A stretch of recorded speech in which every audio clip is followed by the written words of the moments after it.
ਸਤਿ ਸ਼੍ਰੀ ਅਕਾਲ ਦੋਸਤੋ, ਤੁਸੀਂ ਵੇਖ ਰਹੇ ਇੰਡੋਜ਼ ਟੀਵੀ ਆਸਟ੍ਰੇਲੀਆ। ਮੈਂ ਦੇਵ ਸਿੱਧੂ ਇੱਕ ਵਾਰ ਫਿਰ ਹਾਜ਼ਰ ਹੋ ਚੁੱਕਾ ਜੀ ਲੈ ਕੇ ਪ੍ਰੋਗਰਾਮ ਸਾਡੇ ਮਸਲੇ ਸਾਡੇ ਹੱਲ। ਦੋਸਤੋ, ਤੁਸੀਂ ਜਾਣਦੇ ਹੋ ਕਿ ਪ੍ਰੋਗਰਾਮ ਹਰ ਬੁੱਧਵਾਰ ਹਰ ਐਤਵਾਰ ਸ਼ਾਮ ਨੂੰ 7 ਵਜੇ ਬਿਲਕੁਲ ਲਾਈਵ ਲੈ ਕੇ ਹਾਜ਼ਰ ਹੁੰਦੇ ਆ, ਜਿਹਦੇ ਵਿੱਚ ਬਹੁਤ ਸਾਰੇ ਅਹਿਮ ਮਸਲਿਆਂ ਤੇ ਵਿਚਾਰਨ ਦੇ ਨਾਲ ਨਾਲ ਤੁਹਾਡੇ ਸਵਾਲਾਂ ਨੂੰ, ਤੁਹਾਡੀਆਂ ਟਿੱਪਣੀਆਂ ਨੂੰ ਵੀ ਲਿਆ ਜਾਂਦਾ। ਸੋ ਅੱਜ ਵੀ ਜੇਕਰ ਤੁਹਾਡੇ ਕੋਲ ਕੋਈ ਸਵਾਲ ਹੋਵੇ, ਕੋਈ ਟਿੱਪਣੀ ਹੋਵੇ, ਕਿਸੇ ਵੀ ਖਬਰ ਮੁਤਲਕ ਕੋਈ ਅਪਡੇਟ ਹੋਵੇ ਤਾਂ ਤੁਸੀਂ ਪ੍ਰੋਗਰਾਮ 'ਚ ਹਿੱਸਾ ਬਣ ਸਕਦੇ ਹੋ, ਪ੍ਰੋਗਰਾਮ 'ਚ ਸ਼ਿਰਕਤ ਕਰ ਸਕਦੇ ਹੋ। ਪਰ ਉਸ ਤੋਂ ਪਹਿਲਾਂ ਆਓ ਸਵਾਗਤ ਕਰੀਏ ਦਲਜੀਤ ਸਿੰਘ ਹੁਣਾਂ ਦਾ। ਫਿਰ ਕਰਦੇ ਹਾਂ ਅਗਲੀ ਗੱਲਬਾਤ। ਦਲਜੀਤ ਜੀ, ਪਿਆਰ ਭਰੀ ਸਤਿ ਸ਼੍ਰੀ ਅਕਾਲ, ਨਿੱਘਾ ਸਵਾਗਤ ਜੀ। ਸਤਿ ਸ਼੍ਰੀ ਅਕਾਲ ਜੀ ਦੇਵ ਸਿੱਧੂ ਸਾਹਿਬ, ਤੇ ਸਤਿ ਸ਼੍ਰੀ ਅਕਾਲ ਸਾਰੇ ਇੰਡੋਜ਼ ਟੀਵੀ ਦੇਖ ਰਹੇ ਦਰਸ਼ਕਾਂ ਨੂੰ।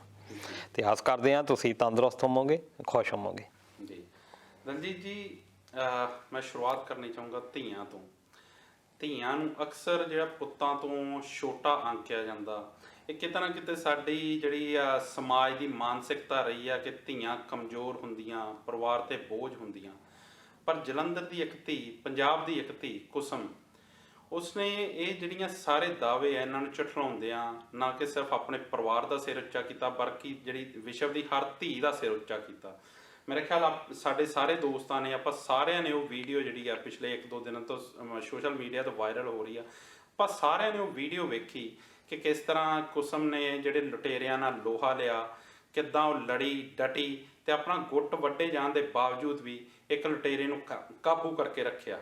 ਕਿੱਦਾਂ ਦੇਖਦੇ ਹੋ ਤੁਸੀਂ ਸਭ ਨੂੰ? ਬਹੁਤ ਵਧੀਆ, ਇੱਕ ਕਾਬਲੇ ਤਾਰੀਫ ਬਹਾਦਰੀ ਵਾਲਾ ਕੰਮ ਕੀਤਾ ਕੁਸਮ ਨੇ। ਪਰ ਨਾਲ ਦੀ ਨਾਲ ਇਹ ਜ਼ਰੂਰ ਬਣਦਾ ਕਿ ਪੰਜਾਬ ਦੇ ਵਿੱਚ ਅੱਜ ਵੀ ਧੀਆਂ ਨੂੰ ਉਹੋ ਜਿਹਾ ਸਨਮਾਨ ਨਹੀਂ ਦਿੱਤਾ ਜਾਂਦਾ ਜਿਹੋ ਜਿਹੀ ਅਸੀਂ ਤਵੱਕੋ ਰੱਖਦੇ ਹਾਂ। ਅੱਜ ਵੀ ਪੁੱਤ ਹੋਣ ਦੇ ਮੌਕੇ ਦੇ ਉੱਤੇ ਜ਼ਿਆਦਾ ਖੁਸ਼ੀ ਮਨਾਈ ਜਾਂਦੀ ਆ, ਧੀਆਂ ਦੇ ਮੌਕੇ ਦੇ ਉੱਤੇ ਨਹੀਂ। ਪਰ ਜੇ ਆਪਾਂ ਰਿਕਾਰਡ ਕੱਢ ਕੇ ਦੇਖੀਏ, ਪਿਛਲੇ 10 ਸਾਲ ਦਾ ਰਿਕਾਰਡ ਕੱਢ ਲਓ। ਵੈਸੇ ਜਦੋਂ ਅੱਜ ਕੱਢ 10 ਸਾਲ ਦਾ ਆਪਾਂ ਰਿਕਾਰਡ ਦੇਖ ਲਈਏ, ਪਿਛਲੇ 10 ਸਾਲਾਂ ਦੇ ਵਿੱਚ ਮੈਰਿਟ ਵਿੱਚ ਦੇਖ ਲਿਓ ਕਿਸੇ ਵੀ ਕਲਾਸ ਦਾ, ਪਹਿਲੀ ਤੋਂ ਲੈ ਕੇ MA BA BEd ਜੋ ਵੀ ਤੁਸੀਂ ਦੇਖ ਲਿਓ, ਉਹਦੇ ਵਿੱਚ ਦੇਖ ਲਿਓ ਵੀ ਮੁੰਡਿਆਂ ਦੀ ਪੋਜੀਸ਼ਨ ਕਿਸੇ ਪਾਸੇ ਨਹੀਂ ਠਹਿਰਦੀ। ਤੇ ਕੁੜੀਆਂ ਨੇ ਹਰ ਫੀਲਡ ਦੇ ਵਿੱਚ ਪੂਰੀ ਤਰੱਕੀ ਕੀਤੀ ਆ, ਖਾਸ ਤੌਰ ਤੇ ਪੰਜਾਬ ਦੇ ਵਿੱਚ। ਚਾਹੇ ਉਹ ਆਪਾਂ ਗੇਮਸ ਦੇ ਵਿੱਚ ਲਾ ਲਈਏ ਤੇ ਚਾਹੇ ਉਹ ਆਪਾਂ ਸਟੱਡੀ ਦੇ ਵਿੱਚ ਲਾ ਲਈਏ, ਕਿਸੇ ਵੀ ਫੀਲਡ ਦੇ ਵਿੱਚ ਆਪਾਂ ਜੇ ਗੱਲ ਕਰੀਏ। ਦੂਜੇ ਪਾਸੇ ਸਾਡੇ ਮੁੰਡਿਆਂ ਦਾ ਕਿਰਦਾਰ ਇਹ ਹੋ ਗਿਆ ਵੀ ਉਹ ਗਾਇਕਾਂ ਨੂੰ ਵੀ ਆਈਡੀਅਲ ਮੰਨਣ ਲੱਗ ਗਏ ਤੇ ਨਸ਼ਈ ਬਹੁਤ ਜ਼ਿਆਦਾ ਬਣ ਗਏ, ਨਸ਼ਿਆਂ ਦੇ ਵਿੱਚ ਗਲਾਨ ਹੋ ਗਏ। ਤੇ ਕੁਸਮ ਨੇ ਇੱਕ ਦੇਖੋ, ਇਹ ਜਿਹੜੀਆਂ ਘਟਨਾਵਾਂ ਹੁੰਦੀਆਂ, ਇਹ ਇੱਕ ਮਿਸਾਲ ਪੈਦਾ ਕਰਦੀਆਂ। ਇਹਦੇ ਨਾਲ ਬਹੁਤ ਸਾਰੇ ਲੋਕਾਂ ਨੂੰ ਜਾਂ ਬਹੁਤ ਸਾਰੇ ਬੱਚਿਆਂ ਨੂੰ ਇੱਕ ਹੌਸਲਾ ਵੀ ਮਿਲਦਾ, ਉਹਨਾਂ ਵਿੱਚ ਵੀ ਅੰਦਰ ਅਣਚੇਤ ਕਹਿ ਲਓ ਕਿ ਇੱਕ ਬਣ ਜਾਂਦੀ ਆ ਗੱਲ ਕਿ ਮੈਂ ਵੀ ਇਹ ਗੱਲ ਕਰ ਸਕਦਾ। ਗੱਲ ਕੀ ਹੋਈ ਕਿ ਜਲੰਧਰ ਦੇ ਵਿੱਚ ਕੁਸਮ ਨਾਂ ਦੀ ਕੁੜੀ 15 ਸਾਲ ਦੀ ਅਜੇ ਬੱਚੀ ਆ, ਜੇ ਕਹ ਲਈਏ ਕਿ 15 ਸਾਲ ਦਾ ਇੱਕ ਬੱਚਾ ਹੀ ਆ, ਤੇ ਉਹ ਟਿਊਸ਼ਨ ਜਾ ਰਹੀ ਸੀ ਤੇ ਲੁਟੇਰੇ ਜਿਹੜੇ ਕਿ ਡਰੱਗੀ ਸੀ ਜਾਂ ਪੈਰੋਲ ਦੇ ਉੱਤੇ ਆਏ ਹੋਏ ਸੀ, ਪਹਿਲਾਂ ਵੀ ਉਹਨਾਂ ਨੂੰ ਇੱਕ ਨੂੰ ਤਾਂ ਸਜ਼ਾ ਵੀ ਹੋਈ ਸੀ, ਪੈਰੋਲ ਦੇ ਉੱਤੇ ਸੀ ਉਹ, ਕੇਸ ਦਰਜ ਹੈ ਉਹਨਾਂ ਦਾ। ਹਾਂਜੀ। ਤੇ ਉਹਨਾਂ ਨੇ ਇਹਦੇ ਉੱਤੇ ਹਮਲਾ ਕਹਿ ਲਓ, ਜਾਂ ਉਹ ਇਹਦੇ ਕੋਲ ਮੋਬਾਈਲ ਫੋਨ ਸੀ ਤੇ ਉਹ ਖੋਹਣ ਦੀ ਕੋਸ਼ਿਸ਼ ਕੀਤੀ। ਤੇ ਕੁਸਮ ਨੇ ਬਹਾਦਰੀ ਦਿਖਾਈ, ਉਹਦੇ ਵਿੱਚੋਂ ਜਿਹੜਾ ਪਿੱਛੇ ਲਟੇਰਾ ਬੈਠਾ ਸੀ ਉਹਨੂੰ ਫੜ ਕੇ ਖਿੱਚ ਲਿਆ ਤੇ ਉਹ ਲਟੇਰੇ ਨੇ ਕਾਫੀ ਹਮਲਾ ਕੀਤਾ, ਕਿਉਂਕਿ ਇੱਕ ਕਹਿ ਲਓ ਵੀ ਬਹੁਤ ਖਤਰਨਾਕ ਕੰਮ ਕਰ ਰਹੇ ਹੁੰਦੇ ਆ, ਤੇ ਇਹਦੇ ਗੁੱਟ ਵੜ ਦਿੱਤਾ ਕੁੜੀ ਦਾ। ਤੇ ਕਾਫੀ ਉਹਦੇ ਉੱਤੇ ਜਿੱਦਾਂ ਬਲੱਡਿੰਗ ਵੀ ਹੋ ਰਹੀ ਸੀ, ਪਰ ਫਿਰ ਵੀ ਉਹਨੇ ਕੁੜੀ ਨੇ ਛੱਡਿਆ ਨਹੀਂ, ਬਾਕੀ ਲੋਕ ਵੀ ਇਕੱਠੇ ਹੋਏ ਆ। ਜਦੋਂ ਆਪਾਂ ਵੀਡੀਓ ਦੇਖਦੇ ਪਹਿਲਾਂ, ਉਹਨੇ ਜਦੋਂ ਫੋਨ ਜਿਹੜਾ ਉਹ ਮੋਬਾਈਲ ਉਹਦੇ ਹੱਥੋਂ ਖੋਇਆ ਤਾਂ ਉਹਨੇ ਕੁਸਮ ਨੇ ਇੱਕਦਮ ਉਹਨੂੰ ਫੜ ਲਿਆ, ਫਿਰ ਉਹਨੇ ਦਾਤਰ ਦਿਖਾਇਆ, ਦਾਤਰ ਦਿਖਾ ਕੇ ਤੇ ਫਿਰ ਉਹ ਚੱਲਿਆ। ਉਹਨੂੰ ਲੱਗਾ ਕਿ ਸ਼ਾਇਦ ਉਹ ਜਿਹੜੀ ਬੱਚੀ ਆ ਡਰ ਜੂਗੀ, ਤਾਂ ਫਿਰ ਮੋਟਰਸਾਈਕਲ ਤੇ ਬੈਠਣ, ਪਰ ਉਹ ਫਿਰ ਦੁਬਾਰਾ ਮਗਰ ਗਈ ਤਾਂ ਉਹਨੇ ਜਿਹੜਾ ਉਹ ਦਾਤਰ ਆ ਉਹਦੇ ਗੁੱਟ ਤੇ ਮਾਰਿਆ ਤੇ ਗੁੱਟ ਵੀ ਵੱਢਿਆ ਗਿਆ, ਪਰ ਉਹ ਕੁਸਮ ਨੇ ਉਸ ਲੁਟੇਰੇ ਨੂੰ ਛੱਡਿਆ ਨਹੀਂ ਤੇ ਫਿਰ ਲੋਕੀ ਆਏ ਤੇ ਉਹਨੂੰ ਕਾਬੂ ਕੀਤਾ। ਬਿਲਕੁਲ, ਇਹ ਬਹਾਦਰੀ ਹੈ ਇੱਕ। ਜੇ ਇਦਾਂ ਦੀਆਂ ਘਟਨਾਵਾਂ ਮੈਨੂੰ ਲੱਗਦਾ ਵੀ 10-12 ਹੋਰ ਹੋ ਗਈਆਂ। ਅੱਜ ਜਿਹੜਾ ਇਹ ਬਹੁਤ ਤਕੜਾ ਗੈਂਗ ਆ, ਗੈਂਗ ਕਹਿ ਲਓ ਕਿ ਇਹ ਡਰੱਗੀ ਹੈਗੇ ਆ, ਜਦੋਂ ਘਰ ਦੇ ਦਾਣੇ ਮੁੱਕ ਜਾਂਦੇ ਆ ਉਸ ਤੋਂ ਬਾਅਦ ਇਹ ਬਾਹਰ ਫਿਰ ਆਪਣੇ ਨਸ਼ੇ ਦੀ ਪੂਰਤੀ ਦੇ ਲਈ ਬਾਹਰ ਅਟੈਕ ਕਰਦੇ ਆ। ਹਰ ਥਾਣੇ ਦੇ ਵਿੱਚ ਤੁਸੀਂ ਦੇਖ ਲਿਓ ਜਾ ਕੇ, ਕਿਉਂਕਿ ਜਿਹੜੇ ਥਾਣੇ ਵਿੱਚ ਵੀ ਹੈਗੇ ਆ ਪੁਲਿਸ ਵਾਲੇ, ਉਹ ਰਿਪੋਰਟ ਹੀ ਨਹੀਂ ਲਿਖਦੇ। ਪੁਲਿਸ ਵਾਲੇ ਕੀ ਕਹਿ ਦਿੰਦੇ ਆ ਕਿ ਤੁਸੀਂ ਜੀ ਚਲੋ ਤੁਹਾਡਾ ਫੋਨ ਤਾਂ ਹੁਣ ਜਾਂਦਾ ਲੱਗਾ ਆ, ਤੁਸੀਂ ਰਿਪੋਰਟ ਨਾ ਲਿਖਾਓ। ਕਿਉਂ ਨਾ ਲਿਖਾਓ? ਕਿਉਂਕਿ ਉਹਨਾਂ ਦਾ ਜਿਹੜਾ ਰਿਕਾਰਡ ਆ ਉਹ ਖਰਾਬ ਹੁੰਦਾ, ਲੱਭਦੇ ਤਾਂ ਹੈ ਨਹੀਂ। ਜੇ ਲੱਭਣੇ ਮੋਬਾਈਲ ਫੋਨ ਕਿੱਡਾ ਔਖਾ ਆ ਲੱਭਣਾ, ਤੁਸੀਂ ਜਾ ਕੇ ਉੱਥੇ ਡਾਟਾ ਲੱਭ ਲਓ ਵੀ ਜਿਨ੍ਹਾਂ ਦੇ ਫੋਨ ਗਵਾਚੇ ਉਹਨਾਂ ਨੂੰ ਵਾਪਸ ਨਹੀਂ ਮਿਲਦੇ, ਕਿਉਂਕਿ ਪੁਲਿਸ ਬਕਾਇਦਾ ਜਿਹੜੀ ਇਨਕੁਆਇਰੀ ਆ ਉਹ ਕਰਦੀ ਨਹੀਂ। ਕੇਸ ਦਰਜ ਹੀ ਨਹੀਂ ਕਰਦੀ ਜਿਨ੍ਹਾਂ ਦੇ ਮੋਬਾਈਲ ਖੋਹ ਹੋ ਜਾਂਦੇ ਆ। ਤੇ ਉਹ ਕੀ ਹੁੰਦਾ ਕਿ ਉਹ ਉਹਨਾਂ ਦੇ ਲਿਸਟ ਦੇ ਵਿੱਚ ਨਹੀਂ ਪੈਂਦਾ ਤੇ ਉਹਨਾਂ ਦਾ ਇੱਕ ਜਿਹੜਾ ਇਲਾਕਾ ਆ ਉਹ ਸ਼ਾਂਤੀ ਪ੍ਰਿਆ ਰਹਿੰਦਾ ਆ, ਕਿਉਂਕਿ ਜਦੋਂ ਮੋਬਾਈਲ ਔਨ ਹੋਣਾ ਆ ਉਸ ਤੋਂ ਬਾਅਦ ਪੁਲਿਸ ਈਜ਼ੀਲੀ ਫੜ ਸਕਦੀ ਆ। ਪਰ ਜ਼ਿਆਦਾ ਸਕੰਜਾ ਇਹਨਾਂ ਦੇ ਉੱਤੇ ਕੱਸਿਆ ਨਹੀਂ ਜਾ ਰਿਹਾ ਪੁਲਿਸ ਦੇ ਵੱਲੋਂ। ਪੁਲਿਸ ਜਿਹੜੀ ਹੋਰ ਕੰਮਾਂ ਦੇ ਵਿੱਚ ਵੀ ਬਿਜ਼ੀ ਵੈਸੇ ਹੈਗੀ ਆ, ਪਰ ਇਹ ਵੀ ਲੈਣੇ ਚਾਹੀਦੇ ਆ, ਕਿਉਂਕਿ ਇਸ ਵੇਲੇ ਸਭ ਤੋਂ ਜ਼ਿਆਦਾ ਡਰ ਜੇ ਆਪਾਂ ਕਹਿ ਦਈਏ ਇਹਨਾਂ ਲੋਕਾਂ ਦੇ ਕੋਲ ਆ ਜਿਹੜੇ ਕਿ ਡਰੱਗ ਵਗੈਰਾ ਲੈਂਦੇ ਆ। ਪਰ ਕੁਸਮ ਨੇ ਬਹਾਦਰੀ ਦਿਖਾਈ ਆ ਤੇ ਜਿਹੜੇ ਡੀਸੀ ਹੈਗੇ ਆ ਜਲੰਧਰ ਦੇ, ਉਹਨਾਂ ਨੇ 51,000 ਦਾ ਇਨਾਮ ਵੀ ਡਿਕਲੇਅਰ ਕੀਤਾ। ਪਰ ਜਿੱਦਾਂ ਤੁਸੀਂ ਦੱਸਿਆ ਕਿ 51,000 ਦਾ ਇਨਾਮ ਡੀਸੀ ਸਾਹਿਬ ਵੱਲੋਂ ਘੋਸ਼ਿਤ ਕੀਤਾ ਗਿਆ ਕਿ ਉਹਨੂੰ ਇਨਾਮ ਮਿਲੂਗਾ, ਪਰ ਜਿੱਦਾਂ ਇਸ ਵੇਲੇ ਆਪਾਂ ਜੇਕਰ ਪੰਜਾਬ ਦੇ ਹਾਲਾਤਾਂ ਤੇ ਨਜ਼ਰ ਮਾਰੀਏ ਤੇ ਜਿਸ ਤਰੀਕੇ ਨਾਲ ਰੋਜ਼ ਵਾਰਦਾਤਾਂ ਹੋ ਰਹੀਆਂ, ਤਾਂ ਪ੍ਰਸ਼ਾਸਨ ਕੀ ਕਰ ਰਿਹਾ? ਪ੍ਰਸ਼ਾਸਨ ਦੀ ਨੀਂਦ ਇੰਨੀ ਗੂੜੀ ਨੀਂਦ ਕਿਉਂ? ਪ੍ਰਸ਼ਾਸਨ ਦੀਆਂ ਪ੍ਰਾਇੋਰਟੀ ਇਹ ਹੁੰਦੀਆਂ ਕਿ ਪ੍ਰਾਇੋਰਟੀ ਇਸ ਕਿਸ ਚੀਜ਼ ਨੂੰ ਹੈ। ਜਿੱਦਾਂ ਮੈਂ ਪਹਿਲਾਂ ਦੱਸਿਆ ਕਿ ਉਹ ਮੋਬਾਈਲ ਖੋਣ ਵਾਲੇ ਨੂੰ ਤਾਂ ਪ੍ਰਾਇੋਰਟੀ ਨਹੀਂ ਦਿੰਦੇ, ਉਹਦਾ ਕੇਸ ਹੀ ਨਹੀਂ ਰਜਿਸਟਰ ਕੀਤਾ ਜਾਂਦਾ। ਤੁਸੀਂ ਆਪਣਾ ਮੋਬਾਈਲ ਕਹਿ ਲਓ ਕਿ ਕਿਸੇ ਨੇ ਖੋਹ ਲਿਆ, ਤੁਸੀਂ ਜਾ ਕੇ ਕਹੋ ਤਾਂ ਸਹੀ ਵੀ ਮੇਰਾ ਰਜਿਸਟਰਡ ਤਾਂ ਕਰੋ ਫੋਨ। ਉਹ ਕਿਉਂ? ਕਾਰਨ ਉਹਦਾ ਕੀ ਆ ਕਿ ਉਹਨਾਂ ਉੱਤੇ ਇੱਕ ਤਾਂ ਪੁਲਿਸ ਦੇ ਵਿੱਚ ਤੇ ਬੋਝ ਹੀ ਬਹੁਤ ਆ। ਹੁਣ ਤੁਸੀਂ ਦੇਖੋ ਵੀ 5-5 6-6 ਜਿਹੜੇ ਪਿੰਡ ਆ ਉਹਨਾਂ ਦੇ ਉੱਤੇ ਇੱਕ ਚੌਂਕੀ ਆ ਤੇ ਉਹਦੇ ਵਿੱਚ 5-6 ਮੁਲਾਜ਼ਮ ਆ। ਲੱਖਾਂ ਦੀ ਗਿਣਤੀ ਦੇ ਮਗਰ 5-6 ਮੁਲਾਜ਼ਮ ਜਾਨੀ ਬਹੁਤ ਘੱਟ ਨਫਰੀ ਆ ਪੁਲਿਸ ਦੇ ਵਿੱਚ। ਇਸ ਕਰਕੇ ਉਹ ਕੀ ਆ ਕਿ ਕੇਸਿਸ ਬਹੁਤ ਆ, ਕ੍ਰਾਈਮ ਬਹੁਤ ਜ਼ਿਆਦਾ ਹੋ ਰਿਹਾ। ਤੁਸੀਂ ਹੋਰ ਇੱਕ ਬੜੀ ਚਿੰਤਾਜਨਕ ਇਹ ਗੱਲ ਹੈਗੀ ਆ ਪੰਜਾਬ ਦੇ ਲੋਕਾਂ ਦੇ ਲਈ ਕਿ ਰੇਪ ਦੀਆਂ ਘਟਨਾਵਾਂ ਬਹੁਤ ਵਧੀਆਂ ਆ ਪਿਛਲੇ 2-3 ਸਾਲ ਦੇ ਵਿੱਚ। ਤੇ ਉਹ ਜਿਹੜੀਆਂ ਘਟਨਾਵਾਂ ਉਹ ਵੀ ਸਾਡਾ ਜਿਹੜਾ ਸੈਰ ਆ ਉਹ ਨੀਵਾਂ ਕਰਦੀਆਂ। ਇਸ ਕਰਕੇ ਜਿਹੜਾ ਪੁਲਿਸ ਦੀ ਪ੍ਰਾਇੋਰਟੀ ਕੇਸ ਪਾਸੇ ਵੱਲ ਨੂੰ ਆ, ਜਾਂ ਤੁਸੀਂ ਦੇਖ ਲਓ ਵੀ ਉਹਨਾਂ ਨੂੰ ਹੋਰ ਕੰਮ ਜਿਹੜੇ ਜ਼ਿਆਦਾ ਕਰਵਾਏ ਜਾਂਦੇ ਆ, ਤੇ ਇਸ ਕਰਕੇ ਉਹਨਾਂ ਦੀ ਜਿਹੜੀ ਪ੍ਰਾਇੋਰਟੀ ਇਦਾਂ ਦੀਆਂ ਚੀਜ਼ਾਂ ਦੇ ਛੋਟੇ, ਇਹਨਾਂ ਨੂੰ ਛੋਟੇ ਕ੍ਰਾਈਮ ਕਹਿ ਦਿੰਦੇ ਆ। ਪਰ ਕੁਝ ਸਮਿਆਂ ਹੁਣ ਜਿਹੜਾ ਦਾਤ ਉਹਨੇ ਗੁੱਟ ਦੇ ਉੱਤੇ ਮਾਰਿਆ, ਜੇ ਕਿਤੇ ਗਰਦਨ ਦੇ ਉੱਤੇ ਲੱਗ ਜਾਂਦਾ ਤਾਂ ਫਿਰ ਉਹ ਕੁੜੀ ਕਿੱਥੋਂ ਮਿਲਣੀ ਸੀ। ਇਸ ਕਰਕੇ ਇਹ ਜ਼ਰੂਰ ਦੇਖਣਾ ਚਾਹੀਦਾ ਆ ਤੇ ਪ੍ਰਸ਼ਾਸਨ ਨੂੰ ਵੀ ਇਹੋ ਜਿਹੇ ਜਿਹੜੇ ਲੁਟੇਰਿਆਂ ਨੂੰ ਨੱਥ ਪਾਉਣੀ ਚਾਹੀਦੀ। ਆਪਾਂ ਪ੍ਰਾਇੋਰਟੀ ਦੀ ਗੱਲ ਕਰਦੇ ਹਾਂ ਤਾਂ ਜਿਹੜੇ ਲਾਅ ਜਿਹੜਾ ਹੁੰਦਾ ਹੈ ਪ੍ਰਸ਼ਾਸਨ ਹੈ, ਉਹਦੀ ਪ੍ਰਾਇੋਰਟੀ ਜਿਹੜਾ ਆ ਉਹਦਾ ਹਰ ਸਿਟੀਜ਼ਨ ਨੂੰ ਸੇਫਟੀ ਦੇਣਾ ਵੀ ਉਹਦੀ ਪ੍ਰਾਇੋਰਟੀ ਹੋਣੀ ਚਾਹੀਦੀ ਆ। ਬੇ ਹੈ ਹੀ ਆ, ਹੋਣੀ ਚਾਹੀਦੀ ਨਹੀਂ ਹੈ ਆ। ਪਰ ਇਹਦੇ ਵਿੱਚ ਇਹ ਆ ਕਿ ਉੱਪਰੋਂ ਪ੍ਰਸ਼ਾਸਨ ਦੇ ਵੱਲੋਂ ਇਹ ਹੁੰਦਾ, ਕਿਉਂਕਿ ਉੱਪਰੋਂ ਜਾਂਦੀਆਂ ਗੱਲਾਂ ਕਿ ਤੁਸੀਂ ਆਹ ਕੇਸ ਪਹਿਲਾਂ ਸੋਲਵ ਕਰੋ, ਆ ਜੀ ਉੱਪਰੋਂ ਪ੍ਰੈਸ਼ਰ ਬਹੁਤ ਆ ਇਹਦਾ ਕਰੋ। ਕਿਉਂਕਿ ਹੁਣ ਤੁਸੀਂ ਇਹ ਵੀ ਦੇਖ ਲਓ ਵੀ ਜੇ ਕਿਸੇ ਨਾਲ ਵੀ ਤੁਸੀਂ ਗੱਲ ਕਰੋ ਵੀ ਕਿਤੇ ਕ੍ਰਾਈਮ ਹੋਇਆ ਆ, ਉਹ ਲੋਕ ਇਹ ਕਹਿੰਦੇ ਆ ਕਿ ਜੀ ਸਾਡੀ ਉੱਪਰ ਤੱਕ ਪਹੁੰਚ ਹੈਗੀ ਆ, ਅਸੀਂ ਇਹ ਹੱਲ ਕਰਵਾ ਲੈਣਾ। ਦੈਟ ਮੀਨਸ ਕਿ ਜੇ ਪਹੁੰਚ ਹੈ ਨਹੀਂ, ਉਹ ਹੱਲੇ ਨਹੀਂ ਹੋਣਾ ਕੇਸ।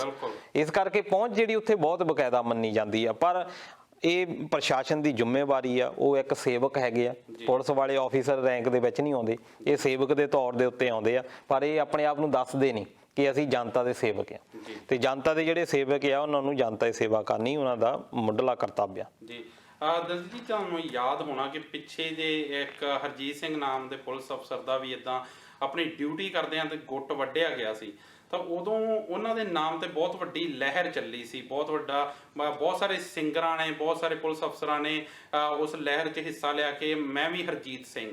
ਪਰ ਇਹ ਬੱਚੀ ਜਿਹੜੀ ਪ੍ਰਸ਼ਾਸਨ ਦੀ ਇੱਕ ਤਰ੍ਹਾਂ ਦੀ ਡਿਊਟੀ ਕਰ ਰਹੀ ਹੈ, ਇਹ ਤਾਂ ਹੋਰ ਵੀ ਵੱਡੀ ਹੌਸਲਾ ਅਫਜ਼ਾਈ ਦੀ ਦੇਖੋ ਹੱਕਦਾਰ ਬਣਦੀ ਬਹੁਤ ਜ਼ਿਆਦਾ ਬਣਦੀ ਆ। ਬਾਕੀ ਜਿਹੜੇ ਕਲਾਕਾਰਾਂ ਦੀ ਤੁਸੀਂ ਗੱਲ ਕਰਦੇ ਆ, ਉਹਨਾਂ ਦਾ ਭੇਡ ਚਾਲ ਆ ਉਹਨਾਂ ਦੇ ਵਿੱਚ। ਜਦੋਂ ਇੱਕ ਨੇ ਸ਼ੁਰੂ ਕਰ ਦਿੱਤਾ, ਇੱਕ ਕਲਾਕਾਰ ਨੇ ਕਰ ਦਿੱਤਾ, ਉਸ ਤੋਂ ਬਾਅਦ ਫਿਰ ਸਾਰਿਆਂ ਨੇ ਸਟਾਰਟ ਹੋ ਜਾਣਾ।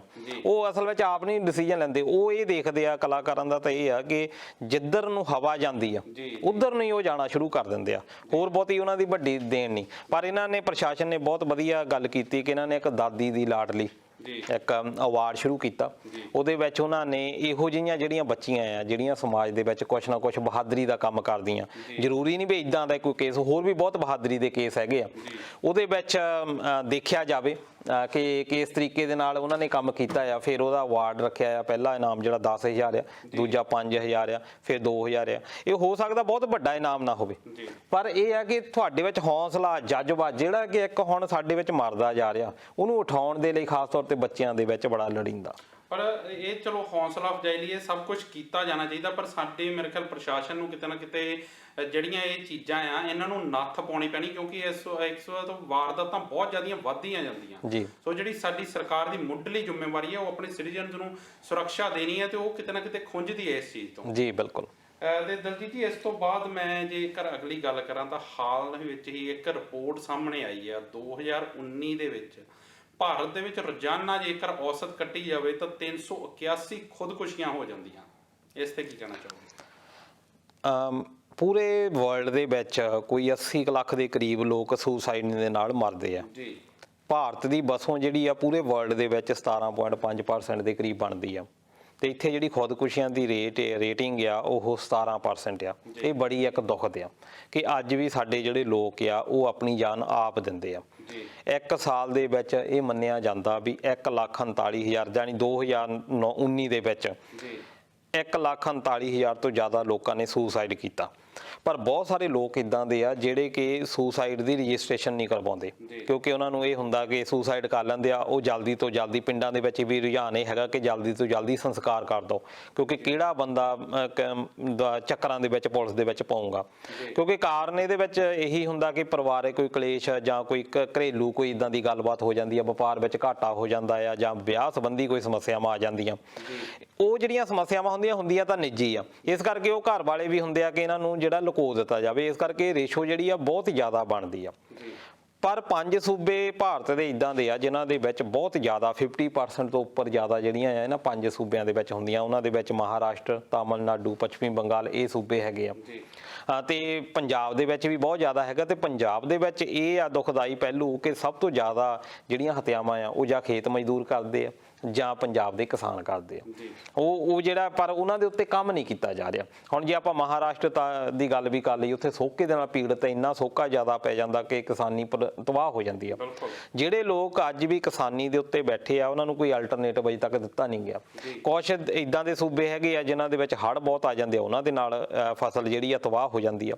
ਇਸ ਕਰਕੇ ਕਾਫੀ ਜਿਹੜੀਆਂ ਸਮੱਸਿਆਵਾਂ ਆ ਕਿਸਾਨੀ ਦੇ ਵਿੱਚ ਆਉਂਦੀਆਂ ਤੇ ਉਹ ਫਿਰ ਜਦੋਂ ਇਕਨੋਮਿਕਲੀ ਮਾਰ ਪੈਂਦੀ ਆ ਫਿਰ ਜ਼ਿਆਦਾ ਪ੍ਰਭਾਵ ਜਿਹੜੇ ਆ ਪੈਂਦੇ ਆ ਤੇ ਲੋਕ ਜਿਹੜੇ ਆ ਖੁਦਕੁਸ਼ੀਆਂ ਕਰਦੇ ਆ। ਪਰ ਸਰਕਾਰਾਂ ਨੂੰ ਇਸ ਗੱਲ ਦੇ ਉੱਤੇ ਵੀ ਕਾਫੀ ਕੰਮ ਜਿਹੜਾ ਆ ਉਹ ਕਰਨਾ ਚਾਹੀਦਾ। ਜੀ ਦਲਜੀਤ ਜੀ, ਅੱਗੇ ਜਾਣ ਤੋਂ ਪਹਿਲਾਂ ਮੈਂ ਟਿੱਪਣੀਆਂ ਦੀ ਗੱਲ ਜ਼ਰੂਰ ਕਰਨੀ ਚਾਹੂੰਗਾ। ਆਪਾਂ ਕੁਸਮ ਦੀ ਗੱਲ ਕੀਤੀ ਤਾਂ ਉੱਥੇ ਜਗਤਾਰ ਸਿੰਘ ਹੁਣਾਂ ਨੇ ਕਿਹਾ ਕਿ ਉਸ ਬੱਚੀ ਦੀ ਜਜ਼ਬੇ ਨੂੰ ਸਲਾਮ ਕੀਤੀ ਉਹਨਾਂ ਨੇ। ਨਾਲ ਦੀ ਨਾਲ ਗੋਰਖਵਾਲ ਬਰਾੜ ਹੁਣਾਂ ਦੀਆਂ ਟਿੱਪਣੀਆਂ ਆਈਆਂ। ਉਹ ਕਹਿੰਦੇ ਕਿ ਇਦਾਂ ਦੀਆਂ ਵਾਰਦਾਤਾਂ ਦਾ ਅਕਸਰ ਜਿਹੜਾ ਧੁਰਾ ਆ ਉਹ ਨਸ਼ਾ ਹੁੰਦਾ। ਨਸ਼ੇ ਕਰਕੇ ਜਿਹੜੇ ਅੱਜ ਕੱਲ੍ਹ ਦੇ ਨੌਜਵਾਨ ਹੈ ਜਾਂ ਲੁਟੇਰੇ ਆ ਉਹ ਸਾਰੀਆਂ ਇਸ ਵਾਰਦਾਤਾਂ ਨੂੰ ਅੰਜਾਮ ਦਿੰਦੇ। ਬਿਲਕੁਲ, ਜ਼ਿਆਦਾਤਰ ਇਹੀ ਹੁੰਦਾ। ਮੈਨੂੰ ਲੱਗਦਾ ਕਿ 99% ਇਹੀ ਆ ਕਿਉਂਕਿ ਉਹਦਾ ਕਾਰਨ ਇਹੀ ਆ। ਐਡਾ ਵੱਡਾ ਕਦੋਂ ਤੁਸੀਂ ਇਹ ਲੈਂਦੇ ਆ, ਐਡਾ ਵੱਡਾ ਤੁਸੀਂ ਰਿਸਕ ਕਦੋਂ ਲੈ ਸਕਦੇ ਆ? ਉਦੋਂ ਹੀ ਲੈ ਸਕਦੇ ਆ ਰਿਸਕ ਜਦੋਂ ਤੁਹਾਨੂੰ ਲੱਗਦਾ ਆ ਕਿ ਮੇਰੇ ਕੋਲੋਂ ਹੁਣ ਇਹਦੀ ਪੂਰਤੀ ਹੋਰ ਕਿਸੇ ਪਾਸੇ ਤੋਂ ਨਹੀਂ ਹੋਣੀ। ਹੁਣ ਉਹ ਪੂਰਤੀ ਦੀ ਪ੍ਰਾਪਤੀ ਦੇ ਲਈ ਫਿਰ ਕੰਮ ਜਿਹੜਾ ਆ ਉਹ ਕੀਤਾ ਜਾਂਦਾ। ਹੁਣ ਇਹ ਜਿਹੜੇ ਡਰੱਗੀ ਆ ਇਹ ਤੁਸੀਂ ਦੇਖੋ ਕਿ ਪਿੰਡਾਂ ਦੇ ਵਿੱਚ ਨਲਕਿਆਂ ਦੇ ਹੈਂਡਲ ਪਹਿਲਾਂ ਹੁੰਦੇ ਸੀ, ਨਲਕੇ ਗੇੜਦੇ ਹੁੰਦੇ ਸੀ, ਨਲਕਿਆਂ ਦੇ ਹੈਂਡਲਾਂ ਤੋਂ ਸ਼ੁਰੂ ਕੀਤੀ ਸੀ ਨਹੀਂ ਚੋਰੀ। ਸਾਡੇ ਤਾਂ ਹੁਣ ਇਹ ਹੋ ਗਿਆ ਕਿ ਅਸੀਂ ਗਲਾਸ ਵੀ ਉੱਥੇ ਨਲਕਿਆਂ ਦੇ ਉੱਤੇ ਰੱਖੇ ਹੋਏ ਆ, ਉਹਨਾਂ ਨੂੰ ਸੰਗਲ ਪਾ ਕੇ ਰੱਖਦੇ ਆ। ਉਹ ਕੋਈ ਆਮ ਬੰਦਾ ਨਹੀਂ ਚੋਰੀ ਕਰਦਾ, ਉਹ ਇਹੀ ਕਰਦੇ ਆ ਕਿਉਂਕਿ ਇਹਨਾਂ ਦੀ ਜਿਹੜੀ ਖੁਰਾਕ ਉਹ ਬਣ ਚੁੱਕੀ ਆ ਨਸ਼ਾ। ਇਸ ਕਰਕੇ ਜਦੋਂ ਨਸ਼ਾ ਖੁਰਾਕ ਬਣ ਚੁੱਕੀ ਆ ਫਿਰ ਉਹਦੇ ਕਰਕੇ ਇਹੋ ਜਿਹੀਆਂ ਚੋਰੀਆਂ ਜਿਹੜੀਆਂ ਕਰਦੇ ਆ। ਫਿਰ ਇਹਨਾਂ ਨੂੰ ਬਹੁਤੀ ਵੱਡੀ ਕਿਉਂਕਿ ਖੁਰਾਕ ਬੰਦਾ ਰੋਟੀ ਆ, ਇੱਕ ਭੁੱਖਾ ਹੈ, ਇਹਨਾਂ ਲਈ ਤਾਂ ਰੋਟੀ ਆ ਉਹ, ਤੇ ਉਹ ਫਿਰ ਇਹੋ ਜਿਹਾ ਕੰਮ ਕਰਦੇ ਆ। ਕ੍ਰਾਈਮ ਦੇ ਵਿੱਚ ਲਗਾਤਾਰ ਧੱਸਦੇ ਜਾਂਦੇ ਆ ਤੇ ਇਹਦਾ ਵੀ ਭਾਵੇਂ ਸੈਂਟਰ ਬਣਾਏ ਜਾਂਦੇ ਆ। ਹੁਣ ਤੁਸੀਂ ਦੇਖੋ ਵੀ ਇਹ ਪਰੋਲ ਦੇ ਉੱਤੇ ਮੁੰਡਾ ਜਿਹੜਾ ਆਇਆ ਹੋਇਆ ਆ ਪਰ ਫਿਰ ਵੀ ਇਹਨੇ ਹਮਲਾ ਕੀਤਾ। ਉਹ ਜਿਹੜੀ ਉੱਥੇ ਜਾ ਕੇ ਵੈਸੇ ਤਾਂ ਜੇਲ੍ਹਾਂ ਨੂੰ ਸੁਧਾਰ ਘਰ ਕਿਹਾ ਜਾਂਦਾ ਤੇ ਉੱਥੇ ਸੁਧਾਰ ਘਰਾਂ ਦੇ ਵਿੱਚ ਵੀ ਮਿਲੀ ਜਾਂਦਾ ਆ ਤੇ ਨਸ਼ਾ ਛਡਾਊ ਜਿਹੜੇ ਕੇਂਦਰ ਆ ਉਹਨਾਂ ਦੀ ਵੀ ਕਾਰਗੁਜ਼ਾਰੀ ਤੁਹਾਨੂੰ ਪਤਾ ਹੀ ਹੈ। ਬਹੁਤ ਵੱਡੇ ਸਵਾਲ ਹੈ ਕਿਉਂਕਿ ਪਿਛਲੇ ਸਮੇਂ 'ਚ ਵੀ ਇਦਾਂ ਦੀਆਂ ਬਹੁਤ ਸਾਰੀਆਂ ਖਬਰਾਂ ਹੁੰਦੀਆਂ ਰਹੀਆਂ ਕਿ ਜੋ ਕੁਝ ਤੁਹਾਨੂੰ ਬਾਹਰੋਂ ਨਹੀਂ ਮਿਲਦਾ ਉਹ ਜਿਹੜਾ ਆ ਜੇਲ੍ਹਾਂ 'ਚੋਂ ਵੀ ਮਿਲਦਾ ਹੈ। ਹਾਂਜੀ, ਬਿਲਕੁਲ ਜੀ। ਦਲਜੀਤ ਜੀ, ਆਪਾਂ ਗੱਲ ਕਰ ਰਹੇ ਸੀ ਖੁਦਕੁਸ਼ੀਆਂ ਤੇ, ਮੈਂ ਫਿਰ ਇੱਕ ਵਾਰੀ ਮੁੜ ਕੇ ਉੱਤੇ ਹੀ ਆਉਣਾ ਚਾਹੂੰਗਾ ਕਿ ਆਪਾਂ ਗੱਲ ਤਾਂ ਕਰਦੇ ਹਾਂ ਕਿ ਭਾਰਤ ਬਹੁਤ ਜਲਦੀ ਸੁਪਰ ਪਾਵਰ ਬਣਨ ਜਾ ਰਿਹਾ। ਕਦੀ ਡਿਜੀਟਲ ਇੰਡੀਆ ਦੀਆਂ ਗੱਲਾਂ ਹੁੰਦੀਆਂ, ਕਦੀ ਕਿਹਾ ਜਾਂਦਾ ਕਿ ਅਸੀਂ ਚਾਈਨਾ ਨੂੰ ਰੀਪਲੇਸ ਕਰ ਰਹੇ ਹਾਂ ਅੰਤਰਰਾਸ਼ਟਰੀ ਮਾਰਕੀਟ 'ਚ। ਪਰ ਇਹ ਜਿਹੜੀ ਰਿਪੋਰਟ ਆ ਕਿ ਰੋਜ਼ਾਨਾ ਜਿਹੜੇ 381 ਬੰਦੇ ਆ ਉਹ ਆਪਣੀ ਜਿਹੜੀ ਜੀਵਨ ਲੀਲਾ ਆ ਆਪਣੇ ਹਾਲਾਤਾਂ ਤੋਂ ਤੰਗ ਹੋ ਕੇ ਖਤਮ ਕਰ ਦਿੰਦੇ ਆ। ਇਹ ਤਾਂ ਕਿਸੇ ਹੋਰ ਭਾਰਤ ਦੀ ਤਸਵੀਰ ਸਾਹਮਣੇ ਕਰਦੀ ਹੈ ਕਿਉਂਕਿ ਭਾਰਤ ਸਰਕਾਰ ਖਾਸ ਤੌਰ ਤੇ ਫੈਡਰਲ ਗਵਰਨਮੈਂਟ ਦਾ ਇਹ ਟੀਚਾ ਹੈਗਾ ਕਿ ਅਸੀਂ ਜਿਹੜੀ ਆਪਣੀ ਇਕਨੋਮੀ ਆ ਉਹ 5 ਟ੍ਰਿਲੀਅਨ ਦੀ ਬਣਾਉਣੀ ਆ। ਇਸ ਵੇਲੇ ਉਹ 2.7 ਤੱਕ ਚੱਲ ਰਹੀ ਆ, ਭਾਵੇਂ ਕਿ ਹੁਣ ਤਾਂ ਗਿਰਾਵਟ ਜਿਹੜੀ ਮਾਈਨਸ ਦੇ ਵਿੱਚ GDP ਜਾ ਰਹੀ ਆ। ਹੁਣ ਜਦੋਂ ਐਡੀ ਜ਼ਿਆਦਾ ਘਾਟਾ ਪੈ ਰਿਹਾ ਆ ਫਿਰ ਤਾਂ ਬਹੁਤ ਜ਼ਿਆਦਾ ਸਮੱਸਿਆ ਜਿਹੜੀ ਆ ਉਹ ਆ ਰਹੀ ਆ। ਇਸ ਕਰਕੇ ਉਹ ਜਿਹੜੀ ਇਕਨੋਮੀ ਦੇ ਵਿੱਚ ਜਿਹੜਾ ਕੰਮ ਹੋਣ ਵਾਲਾ ਆ ਉਹ ਤਾਂ ਦੇਖ ਰਹੇ ਆ ਕਿ ਸਾਡੀ ਇਕਨੋਮੀ ਕਿੱਧਰ ਨੂੰ ਜਾਂਦੀ ਆ। ਪਰ ਜਿਹੜਾ ਸੋਸ਼ਲ ਜਸਟਿਸ ਆ ਜਾਂ ਸੋਸ਼ਲ ਜਿਹੜੀਆਂ ਪ੍ਰੋਬਲਮਸ ਆ ਉਹਨਾਂ ਦੇ ਉੱਤੇ ਕੰਮ ਜਿਹੜਾ ਆ ਬਹੁਤ ਘੱਟ ਗਵਰਨਮੈਂਟ ਵੱਲੋਂ ਦਿੱਤਾ ਜਾ ਰਿਹਾ ਆ। ਸ਼ਾਇਦ ਉਹੀ ਹੋ ਗਿਆ ਕਿ ਕੋਆਪਰੇਟ ਨੂੰ ਇਸੇ ਕਰਕੇ ਜ਼ਿਆਦਾ ਤਾਕਤਵਰ ਕੀਤਾ ਜਾ ਰਿਹਾ, ਕਿਉਂਕਿ ਉਹਨਾਂ ਨੂੰ ਇਹ ਲੱਗਦਾ, ਆਸ ਇਹ ਲੱਗਦੀ ਆ ਕਿ ਗਰੀਬ ਸਾਡਾ ਹੁਣ ਇੱਦਾਂ 5 ਟ੍ਰਿਲੀਅਨ ਦੇ ਵਿੱਚ ਮਦਦ ਨਹੀਂ ਕਰ ਸਕਦੇ। ਉਹਨਾਂ ਨੂੰ ਇੰਦਾ ਕਾਰਨ ਦੇ ਉਹ ਗਰੀਬ ਆ, ਜੇ ਗਰੀਬ ਰਹਿਣ ਦਿਓ, ਅਸੀਂ ਵਰਲਡ ਦੇ ਵਿੱਚ ਦੱਸਣਾ ਹੈ ਕਿ ਅਸੀਂ 5 ਟ੍ਰਿਲੀਅਨ ਦੇ ਅਸੀਂ ਸੁਪਰ ਪਾਵਰ ਹੈਗੇ ਆ। ਸਾਡੀ ਜਿਹੜੀ ਰੋਜ਼ਾਨਾ ਜ਼ਿੰਦਗੀ ਆ ਉਹ ਕਿਹੋ ਜਿਹੀ ਆ, ਇਹਦੇ ਨਾਲ ਗਵਰਨਮੈਂਟ ਨੂੰ ਸ਼ਾਇਦ ਬਹੁਤਾ ਅਸਰ ਨਹੀਂ ਹੁੰਦਾ। ਸੋ ਕਿਤੇ ਨਾ ਕਿਤੇ ਜਿਹੜੀ ਵਰਲਡ ਲੈਵਲ ਤੇ ਆਪਣੀ ਇਮੇਜ ਸੁਧਾਰਨ ਦੀ ਜਿਹੜੀ ਸਰਕਾਰ ਲੱਗੀ ਹੋਈ ਆ, ਪਰ ਜਿਹੜੇ ਸਾਡੇ ਲੋਕਾਂ ਦੀਆਂ ਬੁਨਿਆਦੀ ਲੋੜਾਂ ਆ ਉਹ ਕਿਤੇ ਨਾ ਕਿਤੇ ਪੂਰੀਆਂ ਨਹੀਂ ਕੀਤੀਆਂ ਜਾ ਰਹੀਆਂ। ਬਿਲਕੁਲ ਇਹ ਕਾਰਨ ਹੈਗਾ, ਇਹੀ ਕਾਰਨ ਹੈਗਾ ਕਿ ਮੋਦੀ ਗਵਰਨਮੈਂਟ ਦੇ ਵੇਲੇ ਤੁਸੀਂ ਦੇਖੋ ਕਿ ਮੋਦੀ ਸਾਹਿਬ ਨੇ ਸਭ ਤੋਂ ਜ਼ਿਆਦਾ ਵਿਦੇਸ਼ਾਂ ਦੇ ਇਹਨਾਂ ਨੇ ਪਿਛਲੇ ਰਿਕਾਰਡ ਹੀ ਤੋੜ ਦਿੱਤੇ ਸੀ। ਉਸ ਵੇਲੇ ਤਾਂ ਚੁਟਕਲੇ ਵੀ ਬਣ ਗਏ ਸੀ ਵੀ ਇਹ ਇੰਡੀਆ ਦੇ ਵਿੱਚ ਸਿਰਫ ਛੁੱਟੀਆਂ ਕੱਟਣ ਆਉਂਦੇ ਆ। ਬਿਲਕੁਲ ਦੇਖੋ ਈਜ਼ੀ ਨਹੀਂ ਹੁੰਦਾ ਦੂਜੇ ਵਰਲਡ ਦੇਸ਼ਾਂ ਦੇ ਵਿੱਚ ਜਾਣਾ, ਉਹਦੇ ਵਿੱਚ ਟ੍ਰੇਡ ਹੁੰਦੇ ਆ, ਉਹਨਾਂ ਦੇ ਵਿੱਚ ਸਮਝੌਤੇ ਹੁੰਦੇ ਆ ਜਿਹੜੇ ਦੇਸ਼ਾਂ ਦੇ ਲਈ ਲੋੜੀਂਦੇ ਆ। ਬਹੁਤ ਸਾਰੇ ਦੇਸ਼ਾਂ ਦੇ ਨਾਲ ਸਾਡੇ ਸੰਬੰਧ ਬਹੁਤ ਵਧੀਆ ਹੋਏ, ਖਾਸ ਤੌਰ ਤੇ ਇਜ਼ਰਾਈਲ ਵਰਗੇ ਦੇਸ਼ਾਂ ਦੇ ਨਾਲ। ਤੇ ਉੱਥੇ ਜਦੋਂ ਉਹਦਾ ਇੱਕੋ ਇੱਕ ਟੀਚਾ ਕਿ ਅਸੀਂ ਵਰਲਡ ਲੈਵਲ ਦੀ ਕਲਾਸ ਦੇ ਕਿਸ ਤਰ੍ਹਾਂ ਬਣਨਾ ਆ, ਪਰ ਉਹਦੇ ਨਾਲ ਇਹ ਹੋ ਜਾਂਦਾ ਕਿ ਸਾਡੇ ਜਿਹੜੇ ਘਰੇਲੂ ਸਾਡੀਆਂ ਸਮੱਸਿਆਵਾਂ ਆ ਉਹ ਬਹੁਤ ਜ਼ਿਆਦਾ ਵੱਧ ਜਾਂਦੀਆਂ ਆ। ਤੇ ਆ ਅਸੀਂ ਦੇਖ ਰਹੇ ਆ ਸਾਡੀਆਂ ਸਿਹਤ ਸੇਵਾਵਾਂ ਦਾ ਕੀ ਹਾਲ ਹੋ ਰਿਹਾ, ਸਾਡੇ ਐਜੂਕੇਸ਼ਨ ਦਾ ਕੀ ਹਾਲ ਹੋ ਰਿਹਾ ਆ। ਇਹਦੇ ਬਾਰੇ ਗਵਰਨਮੈਂਟ ਨੂੰ ਕਿਸੇ ਨੂੰ ਵੀ ਇੰਨਾ ਫਿਕਰ ਨਹੀਂ ਹੈਗਾ, ਚਾਹੇ ਉਹ ਤੁਸੀਂ ਸਟੇਟ ਗਵਰਨਮੈਂਟ ਦੀ ਗੱਲ ਕਰ ਲਓ ਚਾਹੇ ਫੈਡਰਲ ਦੀ ਗੱਲ ਕਰ ਲਓ। ਬਿਲਕੁਲ ਜਦੋਂ 5 ਸਾਲਾਂ ਬਾਅਦ ਚੋਣਾਂ ਹੁੰਦੀਆਂ ਤਾਂ ਉਦੋਂ ਸਾਡੀਆਂ ਸਰਕਾਰਾਂ ਜਾਂ ਜਿਹੜੀ ਵੀ ਪਾਰਟੀਆਂ ਹੁੰਦੀਆਂ ਜਿਨ੍ਹਾਂ ਨੂੰ ਉਮੀਦ ਹੁੰਦੀ ਹੈ ਕਿ ਅਸੀਂ ਸਰਕਾਰ ਬਣਾਈ, ਉਹ ਬਹੁਤ ਵੱਡੇ ਵੱਡੇ ਵਾਅਦੇ ਕਰਦੀਆਂ, ਪਰ ਮੇਰੇ ਖਿਆਲ ਜਦੋਂ ਸੱਤਾ ਦੀ ਕੁਰਸੀ ਉਹਨਾਂ ਨੂੰ ਹਾਸਲ ਹੋ ਜਾਂਦੀ ਹੈ ਤੇ ਉਹ ਸਾਰੇ ਉਹ ਵਾਅਦੇ ਭੁੱਲ ਜਾਂਦੀਆਂ। ਹੁਣ ਇਦਾਂ ਦੀ ਟਿੱਪਣੀ ਜਿਹੜੀ ਆ ਬਰਾੜ ਸਾਹਿਬ ਉਹਨਾਂ ਦੀ ਦੁਬਾਰਾ ਆਈ ਆ, ਉਹ ਕਹਿੰਦੇ ਕਿ ਜਿਹੜੀ ਪੰਜਾਬ ਸਰਕਾਰ ਆ ਉਹ ਜਦੋਂ ਹੋਂਦ ਚ ਆਈ ਸੀ ਉਦੋਂ ਉਹਨਾਂ ਨੇ ਪਹਿਲੋਂ 4 ਹਫ਼ਤਿਆਂ 'ਚ ਨਸ਼ਾ ਖਤਮ ਕਰਨ ਦੀ ਗੱਲ ਕੀਤੀ ਸੀ, ਪਰ ਜਿਸ ਹਿਸਾਬ ਨਾਲ ਇਹ ਜਿਹੜੀਆਂ ਵਾਰਦਾਤਾਂ ਵੱਧਦੀਆਂ ਜਾ ਰਹੀਆਂ, ਜਿਸ ਹਿਸਾਬ ਨਾਲ ਨਸ਼ਾ ਵੱਧਦਾ ਜਾ ਰਿਹਾ, ਉਹ ਉਸ ਲੈਵਲ ਤੇ ਬਿਲਕੁਲ ਸਰਕਾਰ ਜਿਹੜੀ ਆ ਫੇਲ ਹੋਈ ਆ। ਹਾਂਜੀ, ਉਹਦਾ ਕਾਰਨ ਇਹ ਹੈ ਕਿ ਜਦੋਂ ਕਾਂਗਰਸ ਵਿਰੋਧੀ ਧਿਰ ਦੇ ਵਿੱਚ ਸੀ, ਇਹਨਾਂ ਨੂੰ ਅਕਾਲੀ ਦੀਦੇ ਸੀ ਸਮਗਲਰ ਜੀ। ਇਹਨਾਂ ਨੂੰ ਇਹ ਨਹੀਂ ਸੀ ਪਤਾ ਕਿ ਇਹੀ ਜਿਹੜੇ ਸਮਗਲਰ ਆ ਉਹ ਜਿਹੜਾ ਕੰਮ ਆ ਉਹ ਕਾਂਗਰਸੀਆਂ ਨੇ ਕਰਨਾ ਸ਼ੁਰੂ ਕਰ ਦੇਣਾ। ਨੋ ਡਾਊਟ ਇਹਨਾਂ ਨੇ ਅਕਾਲੀ ਖਤਮ ਕਰ ਦਿੱਤੇ ਜਿਹੜੇ ਸਮਗਲਰ ਸੀ, ਪਰ ਉਹ ਜਦੋਂ ਆਪਣੇ ਬੰਦੇ ਆ ਜਾਂਦੇ ਆ ਉਹਨਾਂ ਨੂੰ ਫਿਰ ਹੱਥ ਪਾਉਣਾ ਥੋੜਾ ਜਿਹਾ ਔਖਾ ਹੋ ਜਾਂਦਾ। ਤੇ ਇਸ ਕਰਕੇ ਇਹ ਮਾਰ ਜਿਹੜੀ ਆ ਅਜੇ ਤੱਕ ਪੈ ਰਹੀ ਆ। ਬਿਲਕੁਲ ਵਾਅਦੇ ਜਿਹੜੇ ਵੱਡੇ ਵੱਡੇ ਕੀਤੇ ਜਾਂਦੇ, ਪਰ ਜਦੋਂ ਬਾਅਦ ਚ ਹੋਂਦ ਚ ਆਉਂਦੀਆਂ ਤਾਂ ਉਹ ਸਭ ਕੁਝ ਭੁਲਾ ਦਿੱਤਾ ਜਾਂਦਾ ਆ ਤੇ ਉਹੀ ਪੱਗਾਂ ਦੇ ਰੰਗ ਬਦਲ ਜਾਂਦੇ ਪਰ ਕੰਮ ਉਹੀ ਚੱਲਦੇ ਰਹਿੰਦੇ ਆ ਜੀ। ਇਸ ਤੋਂ ਬਾਅਦ ਦਲਜੀਤ ਜੀ ਮੈਂ ਅਗਲੀ ਗੱਲ ਕਰਨੀ ਚਾਹੂੰਗਾ ਕਾਹਨ ਸਿੰਘ ਪੰਨੂ ਹੋਣਾ ਬਾਰੇ। ਉਹ ਹਾਲ ਵਿੱਚ ਹੀ ਸੇਵਾ ਮੁਕਤ ਹੋਏ ਆ ਤੇ ਉਹਨਾਂ ਦੀਆਂ ਜਿਹੜੀਆਂ ਸੇਵਾਵਾਂ ਆ ਉਹਨਾਂ ਨੂੰ ਭਾਈਆਂ ਉਹਨਾਂ ਦੀ ਹਮੇਸ਼ਾ ਸ਼ਲਾਘਾ ਹੁੰਦੀ ਰਹੀ ਆ। ਮੈਂ ਚਾਹੁੰਦਾ ਵੀ ਆਪਾਂ ਥੋੜੀ ਬਹੁਤੀ ਗੱਲਬਾਤ ਉਹਨਾਂ ਬਾਰੇ ਵੀ ਜ਼ਰੂਰ ਕਰੀਏ ਕਿਉਂਕਿ ਉਹਨਾਂ ਦੀ ਪੰਜਾਬ ਨੂੰ ਕਾਫੀ ਦੇਣ ਆ। ਬਿਲਕੁਲ, ਸਰਦਾਰ ਕਾਹਨ ਸਿੰਘ ਪੰਨੂ ਰਿਟਾਇਰ ਹੋ ਗਏ ਜੀ ਤੇ ਬਹੁਤ ਘੱਟ ਮੀਡੀਆ ਦੇ ਵਿੱਚ ਇਹ ਗੱਲ ਆਈ ਆ ਜੀ, ਪਰ ਕੁਝ ਇਦਾਂ ਦੇ ਵੀ ਰਹੇ ਆ ਆਫੀਸਰ ਜਾਂ ਜਿਹੜੇ ਕੰਮ ਕਰਦੇ ਰਹੇ ਆ ਯੂਨੀਵਰਸਿਟੀਆਂ ਵਿੱਚ ਵੀ ਕਰਦੇ ਰਹੇ ਆ ਜੀ।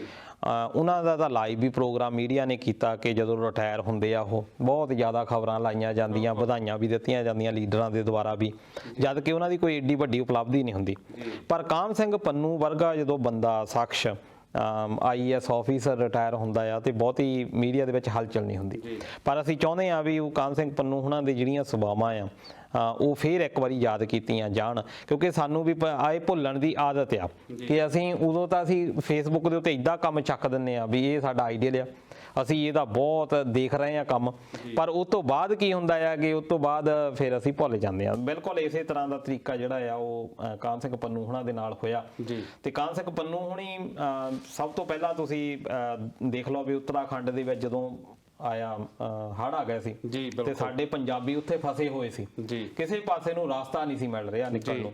ਉਸ ਵੇਲੇ ਉਹਨਾਂ ਹਾਲਾਤਾਂ ਦੇ ਵਿੱਚ ਵੀ ਉੱਥੇ ਪਹੁੰਚੇ ਆ, ਭਾਵੇਂ ਕਿ ਉਹਨਾਂ ਨੇ ਬਦਸਲੂਕੀ ਕੀਤੀ, ਜਿਨ੍ਹਾਂ ਨੂੰ ਬਚਾਉਣ ਦੇ ਲਈ ਗਏ ਸੀ ਉਹਨਾਂ ਨੇ ਇਹਨਾਂ ਦੇ ਨਾਲ ਬਦਸਲੂਕੀ ਕੀਤੀ ਆ, ਫਿਰ ਵੀ ਘਬਰਾਏ ਨਹੀਂ, ਆਪਣਾ ਜਿਹੜਾ ਮਨੋਰਥ ਹੈ ਉੱਥੋਂ ਪੰਜਾਬੀਆਂ ਨੂੰ ਕੱਢ ਕੇ ਲਿਆਇਆ ਜੀ।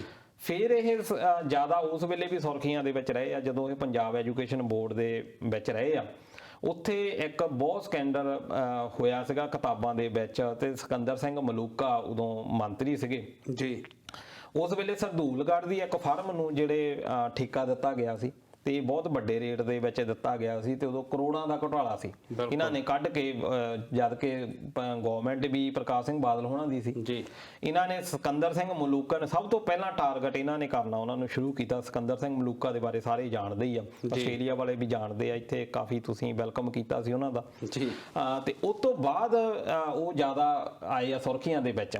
ਫਿਰ ਇਹਨਾਂ ਨੇ ਪਰ ਝੁਕੇ ਨਹੀਂ, ਪਰ ਇਹਨਾਂ ਦੀ ਬਦਲੀ ਕਰ ਦਿੱਤੀ। ਉਸ ਵੇਲੇ ਵੀ ਬਹੁਤ ਜ਼ਿਆਦਾ ਭੰਡੀ ਹੋਈ ਅਕਾਲੀ ਗਵਰਨਮੈਂਟ ਦੀ ਵੀ ਇੱਕ ਪਾਸੇ ਸਾਡੇ ਜਿਹੜੇ ਮੰਤਰੀ ਆ ਉਹ ਭ੍ਰਿਸ਼ਟਾਚਾਰ ਕਰ ਰਹੇ ਆ, ਪਰ ਦੂਜੇ ਪਾਸੇ ਤੁਸੀਂ ਜਿਹੜੇ ਇਮਾਨਦਾਰ ਲੀਡਰ ਆ ਉਹਨਾਂ ਦੀ ਤੁਸੀਂ ਇਮਾਨਦਾਰ ਜਿਹੜੇ ਸ਼ਖਸ ਆ ਉਹਨਾਂ ਦੀ ਤੁਸੀਂ ਬਦਲੀ ਕਰ ਦਿੰਦੇ ਆ। ਫਿਰ ਇਹ ਪੋਲੂਸ਼ਨ ਬੋਰਡ ਦੇ ਵਿੱਚ ਗਏ। ਪੋਲੂਸ਼ਨ ਬੋਰਡ ਦੇ ਵਿੱਚ ਵੀ ਇਹਨਾਂ ਨੇ ਸਭ ਤੋਂ ਪਹਿਲਾਂ ਤਾਂ ਇਹ ਪਰਾਲੀ ਦੀ ਜਿਹੜੀ ਅੱਗ ਦਾ ਜਿਹੜਾ ਮਸਲਾ ਸੀ, ਕਿਉਂਕਿ ਸੁਪਰੀਮ ਕੋਰਟ ਬਾਰ-ਬਾਰ ਕਹਿ ਰਿਹਾ ਸੀ ਕਿ ਪਰਾਲੀ ਦੀ ਅੱਗ ਖਤਮ ਕੀਤੀ ਜਾਵੇ, ਇਹਨਾਂ ਨੇ ਬਹੁਤ ਸਾਰੇ ਢੰਗ ਤਰੀਕੇ ਵਰਤੇ ਕਿ ਇਹ ਜਿਹੜੀ ਪਰਾਲੀ ਆ ਇਹਦਾ ਕਿੱਦਾਂ ਕੰਮ ਕੀਤਾ ਜਾਵੇ। ਇਹਨਾਂ ਨੇ ਉਹ ਸਾਰਾ ਸਿਸਟਮ ਬਣਾਇਆ ਸੀ ਜਾਂ ਇੱਕ ਫਾਰਮੂਲਾ ਦਿੱਤਾ ਸੀ ਕਿ ਪਰਾਲੀ ਨੂੰ ਕਿਸ ਤਰੀਕੇ ਨਾਲ ਨੇਪਰੇ ਚਾੜਿਆ ਜਾ ਸਕਦਾ ਜਾਂ ਪਰਾਲੀ ਤੋਂ ਕਿੱਦਾਂ ਆਪਾਂ ਬਿਜਲੀ ਬਣਾ ਸਕਦੇ ਹਾਂ। ਉਹ ਸੁਖਬੀਰ ਸਿੰਘ ਬਾਦਲ ਉਹਨਾਂ ਨੇ ਬਹੁਤ ਵਾਹ-ਵਾਹ ਖੱਟੀ ਸੀ ਉਦੋਂ, ਭਾਵੇਂ ਕਿ ਉਹ ਕਾਗਜ਼ਾਂ ਵਿੱਚ ਹੀ ਗੱਲਾਂ ਜਿਹੜੀਆਂ ਰਹਿ ਗਈਆਂ, ਪਰ ਫਿਰ ਵੀ ਇਹਨਾਂ ਨੂੰ ਸਲਾਹਿਆ ਗਿਆ ਸਾਰਿਆਂ ਦੇ ਦੁਆਰਾ ਪੂਰੇ ਦੇਸ਼ ਦੇ ਵਿੱਚ ਕਿ ਇਹਨਾਂ ਨੇ ਕਾਫੀ ਕੰਮ ਉਹਦੇ ਉੱਤੇ ਕੀਤਾ। ਫਿਰ ਤੁਹਾਨੂੰ ਇੱਕ ਗੱਲ ਇਹ ਵੀ ਯਾਦ ਹੋਣੀ ਆ ਵੀ ਇੱਕ ਮਿੱਲ ਨੇ ਸ਼ੀਰਾ ਕੋਈ 10,000 ਲੀਟਰ ਸ਼ੀਰਾ ਜਿਹੜਾ ਆ ਬਿਆਸ ਰਿਵਰ ਨਦੀ ਦੇ ਵਿੱਚ ਸੁੱਟ ਦਿੱਤਾ ਸੀ। ਉਸ ਵੇਲੇ ਮੱਛੀਆਂ ਮਰ ਗਈਆਂ ਸੀ ਬਹੁਤ ਜ਼ਿਆਦਾ। ਉਸ ਵੇਲੇ ਵੀ ਇਹਨਾਂ ਨੇ ਇਹ ਇੱਕ ਉਹ ਚੱਡਾ ਕੰਪਨੀ ਹੁਣੇ ਮਾਲਕ ਸੀਗੇ ਉਹਨਾਂ ਦੇ, ਤੇ ਉਹਨਾਂ ਦੀ ਉਹ ਫਰਮ ਸੀ ਤੇ ਉਹਨਾਂ ਦੇ ਰਿਲੇਸ਼ਨ ਜਿਹੜੇ ਆ ਪਰਮਜੀਤ ਸਿੰਘ ਸਰਨਾ ਉਹਨਾਂ ਦੇ ਨਾਲ ਮੰਨੇ ਜਾਂਦੇ ਸੀ ਤੇ ਸਰਨਾ ਸਾਹਿਬ ਜਿਹੜੇ ਆ ਕੈਪਟਨ ਸਾਹਿਬ ਦੇ ਬਹੁਤ ਨਜ਼ਦੀਕ ਆ। ਫਿਰ ਵੀ ਇਹਨਾਂ ਨੇ ਬਹੁਤ ਜ਼ਿਆਦਾ, ਕਿਉਂਕਿ ਇਮਾਨਦਾਰ ਸ਼ਖਸ ਸੀਗੇ, 3 ਕਰੋੜ ਦੇ ਕਰੀਬ ਫਾਈਨ ਜਿਹੜਾ ਆ ਉਸ ਮਿਲ ਨੂੰ ਕੀਤਾ। ਉਸ ਵੇਲੇ ਵੀ ਇਹ ਇੱਕ ਇਮਾਨਦਾਰ ਸ਼ਖਸ, ਇਮਾਨਦਾਰ ਸ਼ਖਸੀਅਤ ਦੇ ਤੌਰ ਦੇ ਉੱਤੇ ਕਾਹਨ ਸਿੰਘ ਪੰਨੂ ਉਹਨਾਂ ਨੂੰ ਯਾਦ ਕੀਤਾ ਜਾਂਦਾ ਤੇ ਸਾਡਾ ਹੀ ਫਰਜ਼ ਬਣਦਾ ਵੀ ਉਹਨਾਂ ਨੂੰ ਫਿਰ ਇੱਕ ਵਾਰੀ ਯਾਦ ਕੀਤਾ ਜਾਵੇ। ਜਿਹੜਾ ਕੰਮ ਕਿਸੇ ਹੋਰ ਮੀਡੀਆ ਨਹੀਂ ਕਰ ਰਿਹਾ ਅਸੀਂ ਉਹਨਾਂ ਨੂੰ ਜ਼ਰੂਰ ਸਲਾਹੀਏ ਤਾਂ ਕਿ ਜਿਹੜੇ ਹੋਰ ਵੀ ਇਮਾਨਦਾਰ ਆਫੀਸਰ ਕੰਮ ਕਰ ਰਹੇ ਆ ਉਹਨਾਂ ਨੂੰ ਵੀ ਹੌਸਲਾ ਮਿਲੇ ਇਸ ਗੱਲ ਤੋਂ ਵੀ ਸਾਨੂੰ ਯਾਦ ਕਰ। ਜਿਹੜਾ ਵੀ ਵਿਅਕਤੀ ਆਪਣੀ ਜਿਹੜੀ ਡਿਊਟੀ ਆ ਪੂਰੀ ਤਨਦੇਹੀ ਨਾਲ ਇਮਾਨਦਾਰੀ ਨਾਲ ਕਰਦਾ ਤਾਂ ਉਹਨੂੰ ਜਿਹੜਾ ਸਲਾਉਣਾ ਜ਼ਰੂਰ ਬਣਦਾ। ਸੋ ਸਾਡੇ ਅਦਾਰੇ ਦੀ ਕੋਸ਼ਿਸ਼ ਇਹੀ ਸੀ ਕਿ ਉਹਨਾਂ ਦੀ ਐਗਜ਼ਾਮਪਲ ਦੇ ਕੇ ਉਹਨਾਂ ਦੀ ਉਦਾਹਰਨ ਦੇ ਕੇ ਬਹੁਤ ਸਾਰੇ ਜਿਹੜੇ ਮੁਲਾਜ਼ਮ ਆ ਉਹਨਾਂ ਸਾਹਮਣੇ ਗੱਲ ਰੱਖੀ ਜਾਵੇ ਕਿ ਆਪਣੀ ਜਿਹੜੀ ਡਿਊਟੀ ਆ ਇਮਾਨਦਾਰੀ ਨਾਲ ਕਿਸ ਤਰੀਕੇ ਨਾਲ ਕੀਤੀ ਜਾਂਦੀ। ਸੋ ਉਹਨਾਂ ਦੇ ਜੀਵਨ ਤੋਂ ਬਹੁਤ ਕੁਝ ਸਿੱਖਿਆ ਜਾ ਸਕਦਾ ਹੈ। ਜੀ ਬਿਲਕੁਲ ਜੀ। ਦਲਜੀਤ ਜੀ, ਇਸ ਤੋਂ ਬਾਅਦ ਮੈਂ ਅਗਲੀ ਗੱਲ ਕਰਾਂ ਤਾਂ ਜਿਹੜਾ ਪੋਸਟ ਮੈਟ੍ਰਿਕ ਜਿਹੜਾ ਘੁਟਾਲਾ ਆ ਉਹ ਕਾਫੀ ਗਰਮਾਇਆ ਹੋਇਆ, ਕਾਫੀ ਸਾਰੀਆਂ ਡਿਵੈਲਪਮੈਂਟ ਹੋ ਰਹੀਆਂ ਰੋਜ਼ ਉਹਦੇ ਵਿੱਚ, ਤੇ ਜਿਹੜੇ ਸਾਧੂ ਸਿੰਘ ਧਰਮਸੋਤ ਹੋਣੀ ਆ ਉਹ ਬਹੁਤ ਬੁਰੀ ਤਰ੍ਹਾਂ ਘਿਰ ਰਹੇ ਉਸ ਦੇ ਵਿੱਚ, ਕਿਉਂਕਿ ਸ਼੍ਰੋਮਣੀ ਅਕਾਲੀ ਦਲ ਬਾਦਲ ਨੇ CBI ਦੀ ਜਾਂਚ ਕਰਨ ਦੀ ਮੰਗ ਕੀਤੀ ਆ। ਕੀ ਕਹਿਣਾ ਚਾਹੋਗੇ? ਇਹ ਦੇਖੋ, ਇਹ ਪਹਿਲੀ ਵਾਰ ਨਹੀਂ ਹੋਇਆ ਜੀ। ਜਿੰਨੇ ਵੀ ਆਪਾਂ ਇੱਕ ਪਾਸੇ ਵਿਰੋਧ ਵੀ ਕਰਦੇ ਹਾਂ ਕਿ ਰਿਜ਼ਰਵੇਸ਼ਨ ਜਿਹੜੀ ਆ ਨਹੀਂ ਹੋਣੀ ਚਾਹੀਦੀ ਜੀ, ਪਰ ਜੇ ਰਿਜ਼ਰਵੇਸ਼ਨ ਸਹੀ ਢੰਗ ਦੇ ਨਾਲ ਲਾਗੂ ਹੋ ਜਾਂਦੀ ਤੇ ਸ਼ਾਇਦ ਇਹ ਬੰਦ ਹੋ ਜਾਂਦੀ, ਕਿਉਂਕਿ ਇਹ 10 ਸਾਲ ਦੇ ਸਿਸਟਮ ਬਣਾਇਆ ਸੀ, ਫਿਰ 10 ਸਾਲ ਲਈ ਬਣਾਇਆ ਸੀ, ਇਹ ਕੋਈ 20-25 ਸਾਲਾਂ ਦੇ ਵਿੱਚ ਖਤਮ ਹੋਣਾ ਚਾਹੀਦਾ ਸੀ। ਪਰ ਰਿਜ਼ਰਵੇਸ਼ਨ ਜੇ ਖਤਮ ਨਹੀਂ ਹੋਈ ਉਹਦੇ ਵਿੱਚ ਸਾਡੇ ਜਿਹੜੇ ਆਗੂ ਆ ਉਹਨਾਂ ਦਾ ਬਹੁਤ ਵੱਡਾ ਹਿੱਸਾ ਰਿਹਾ, ਕਿਉਂਕਿ ਸਮਾਜਿਕ ਤੌਰ ਦੇ ਉੱਤੇ ਅੱਜ ਵੀ ਬਹੁਤ ਜ਼ਿਆਦਾ ਪਛੜਿਆ। ਆ ਇੱਕ ਐਗਜ਼ਾਮਪਲ ਆ, ਇਹ ਇਕੱਲਾ ਇਹਨਾਂ ਦੇ ਵੇਲੇ ਨਹੀਂ ਹੋਈ, ਪਹਿਲਾਂ ਵੀ ਜਿੰਨੇ ਵੀ SC BC OBC ਸਟੂਡੈਂਟਸ ਦੇ ਲਈ ਜਿੰਨਾ ਵੈਲਫੇਅਰ ਫੰਡ ਆਉਂਦਾ ਸੈਂਟਰ ਤੋਂ, ਇਹ ਬੰਦੇ ਹੋਰ ਪਾਸੇ ਯੂਜ਼ ਕਰਦੇ ਆ ਜੀ। ਕਾਂਗਰਸ ਸਰਕਾਰ ਵੇਲੇ ਵੀ ਇਹ ਦੋਸ਼ ਲੱਗਦੇ ਰਹੇ ਆ, ਈਵਨ ਕਿ ਅਕਾਲੀਆਂ ਵੇਲੇ ਵੀ ਇਹ ਦੋਸ਼ ਲੱਗਦੇ ਰਹੇ ਆ। ਪਰ ਸਭ ਤੋਂ ਵੱਧ ਕਿਸਮਤੀ ਵਾਲੀ ਗੱਲ ਇਹ ਆ ਕਿ ਸਮਾਜ ਭਲਾਈ ਮੰਤਰੀ ਉਹ ਬਣਦਾ ਆ ਜਿਹੜਾ OBC ਜਾਂ BC ਜਾਂ SC ਹੋਵੇ। ਆਪਣੇ ਸਮਾਜ ਦੇ ਨਾਲ ਹੀ ਸਾਡੇ ਲੀਡਰਾਂ ਨੇ ਧੋਖੇ ਕੀਤੇ ਆ ਜੀ। ਆਪਾਂ ਰਣੀਗੇ ਸਾਹਿਬ ਦਾ ਨਾਮ ਲੈ ਲਓ, ਕਿੰਨਾ ਜ਼ਿਆਦਾ ਉਹਨਾਂ ਦਾ ਵੀ ਫਰਾਡ ਦੇ ਵਿੱਚ ਨਾਂ ਆਉਂਦਾ ਰਿਹਾ, ਤੇ ਫਿਰ ਆਪਣੇ ਸਾਧੂ ਸਿੰਘ ਧਰਮਸੋਤ ਉਹਨਾਂ ਦਾ ਵੀ ਨਾਂ ਜਿਹੜਾ ਆਉਂਦਾ ਰਿਹਾ, ਸਰਵਨ ਸਿੰਘ ਫਰਾਡ ਦਾ ਵੀ ਕਿਤੇ ਕਿਤੇ ਨਾਂ ਜਿਹੜਾ ਆ ਚੱਲਦਾ ਰਿਹਾ ਆ। ਪਰ ਇਹਨਾਂ ਦੇ ਉਹ ਫਿਰ ਜਿਹੜਾ ਸਮਾਜ ਆ ਉਹ ਸੋਚਦਾ ਆ ਵੀ ਇਹ ਬੰਦੇ ਜਿਹੜੇ ਆ ਕਾਫੀ ਇਸੇ ਕਰਕੇ ਟੁੱਟਦੇ ਆ। ਅਕਾਲੀਆਂ ਦੇ ਨਾਲ ਟੁੱਟਣ ਦਾ ਕਾਰਨ ਵੀ ਇਹੀ ਰਿਹਾ ਸੀ ਕਾਂਗਰਸ ਵੱਲ ਨੂੰ ਆਉਣ ਨੂੰ, ਕਿਉਂਕਿ ਕਾਂਗਰਸ ਜਿਹੜੀ ਆ ਸ਼ੁਰੂ ਤੋਂ ਪੋਲਿਟਿਕਸ ਦੇ ਵਿੱਚ ਇਹ ਮੰਨਦੀ ਸੀ ਕਿ ਦਲਿਤ ਵੋਟ ਜਿਹੜੀ ਆ ਸਾਡੀ ਆ ਜੀ। ਪਰ ਉਸ ਤੋਂ ਬਾਅਦ ਇਹਨਾਂ ਨੇ ਇਦਾਂ ਦੀਆਂ ਜ਼ਿਆਦਾ ਸਕੀਮਸ ਲਾਈਆਂ ਪਹਿਲਾਂ ਹੀ ਕਿ ਫੰਡ ਕਿਸੇ ਚੀਜ਼ ਦੇ ਲਈ ਆਉਣੇ ਤੇ ਉਹ ਵਰਤ ਕਿਸੇ ਹੋਰ ਪਾਸੇ ਦੇ ਲਈ ਲੈਣੇ, ਤੇ ਉਸ ਵੇਲੇ ਉਹਨਾਂ ਦਾ ਜਿਹੜਾ ਮੋਹ ਭੰਗ ਹੋ ਗਿਆ। ਤੇ ਇੱਕ ਵੇਲਾ ਇਦਾਂ ਦਾ ਵੀ ਆਇਆ ਸੀ ਵੀ ਇਹ ਦੁਆਬੇ ਦੀਆਂ ਸਾਰੀਆਂ ਸੀਟਾਂ ਹਾਰ ਗਏ ਸੀ ਅਕਾਲੀ ਜਿੱਤ ਗਿਆ ਸੀ ਜੀ। ਸ਼ਾਇਦ ਇੱਕ ਨਕੋਦਰ ਵਾਲੀ ਸੀਟ ਇਹ ਜਿੱਤੇ ਸੀ। ਫਿਰ ਉਸ ਤੋਂ ਬਾਅਦ ਹੌਲੀ ਹੌਲੀ ਇਹਨਾਂ ਨੇ ਆਪਣਾ ਜਿਹੜਾ ਉਹ ਵਾਪਸ ਲਿਆ ਆ, ਕਿਉਂਕਿ ਜਦੋਂ ਤਾਂ ਇਹ ਵਿਰੋਧੀ ਧਿਰ ਦੇ ਵਿੱਚ ਹੁੰਦੇ ਆ ਜਿੰਨੇ ਵੀ OBC BC ਜਾਂ SC ਜਿਹੜੇ ਲੀਡਰ ਆ, ਉਸ ਵੇਲੇ ਤਾਂ ਇਹ ਸਰਕਾਰਾਂ ਦੇ ਉੱਤੇ ਇਦਾਂ ਹਮਲੇ ਕਰਦੇ ਆ ਵੀ ਸਾਡੇ ਸਮਾਜ ਦਾ ਇਹ ਸਾਨੂੰ ਹੀ ਦੁੱਖ ਹੋਇਆ ਜੀ।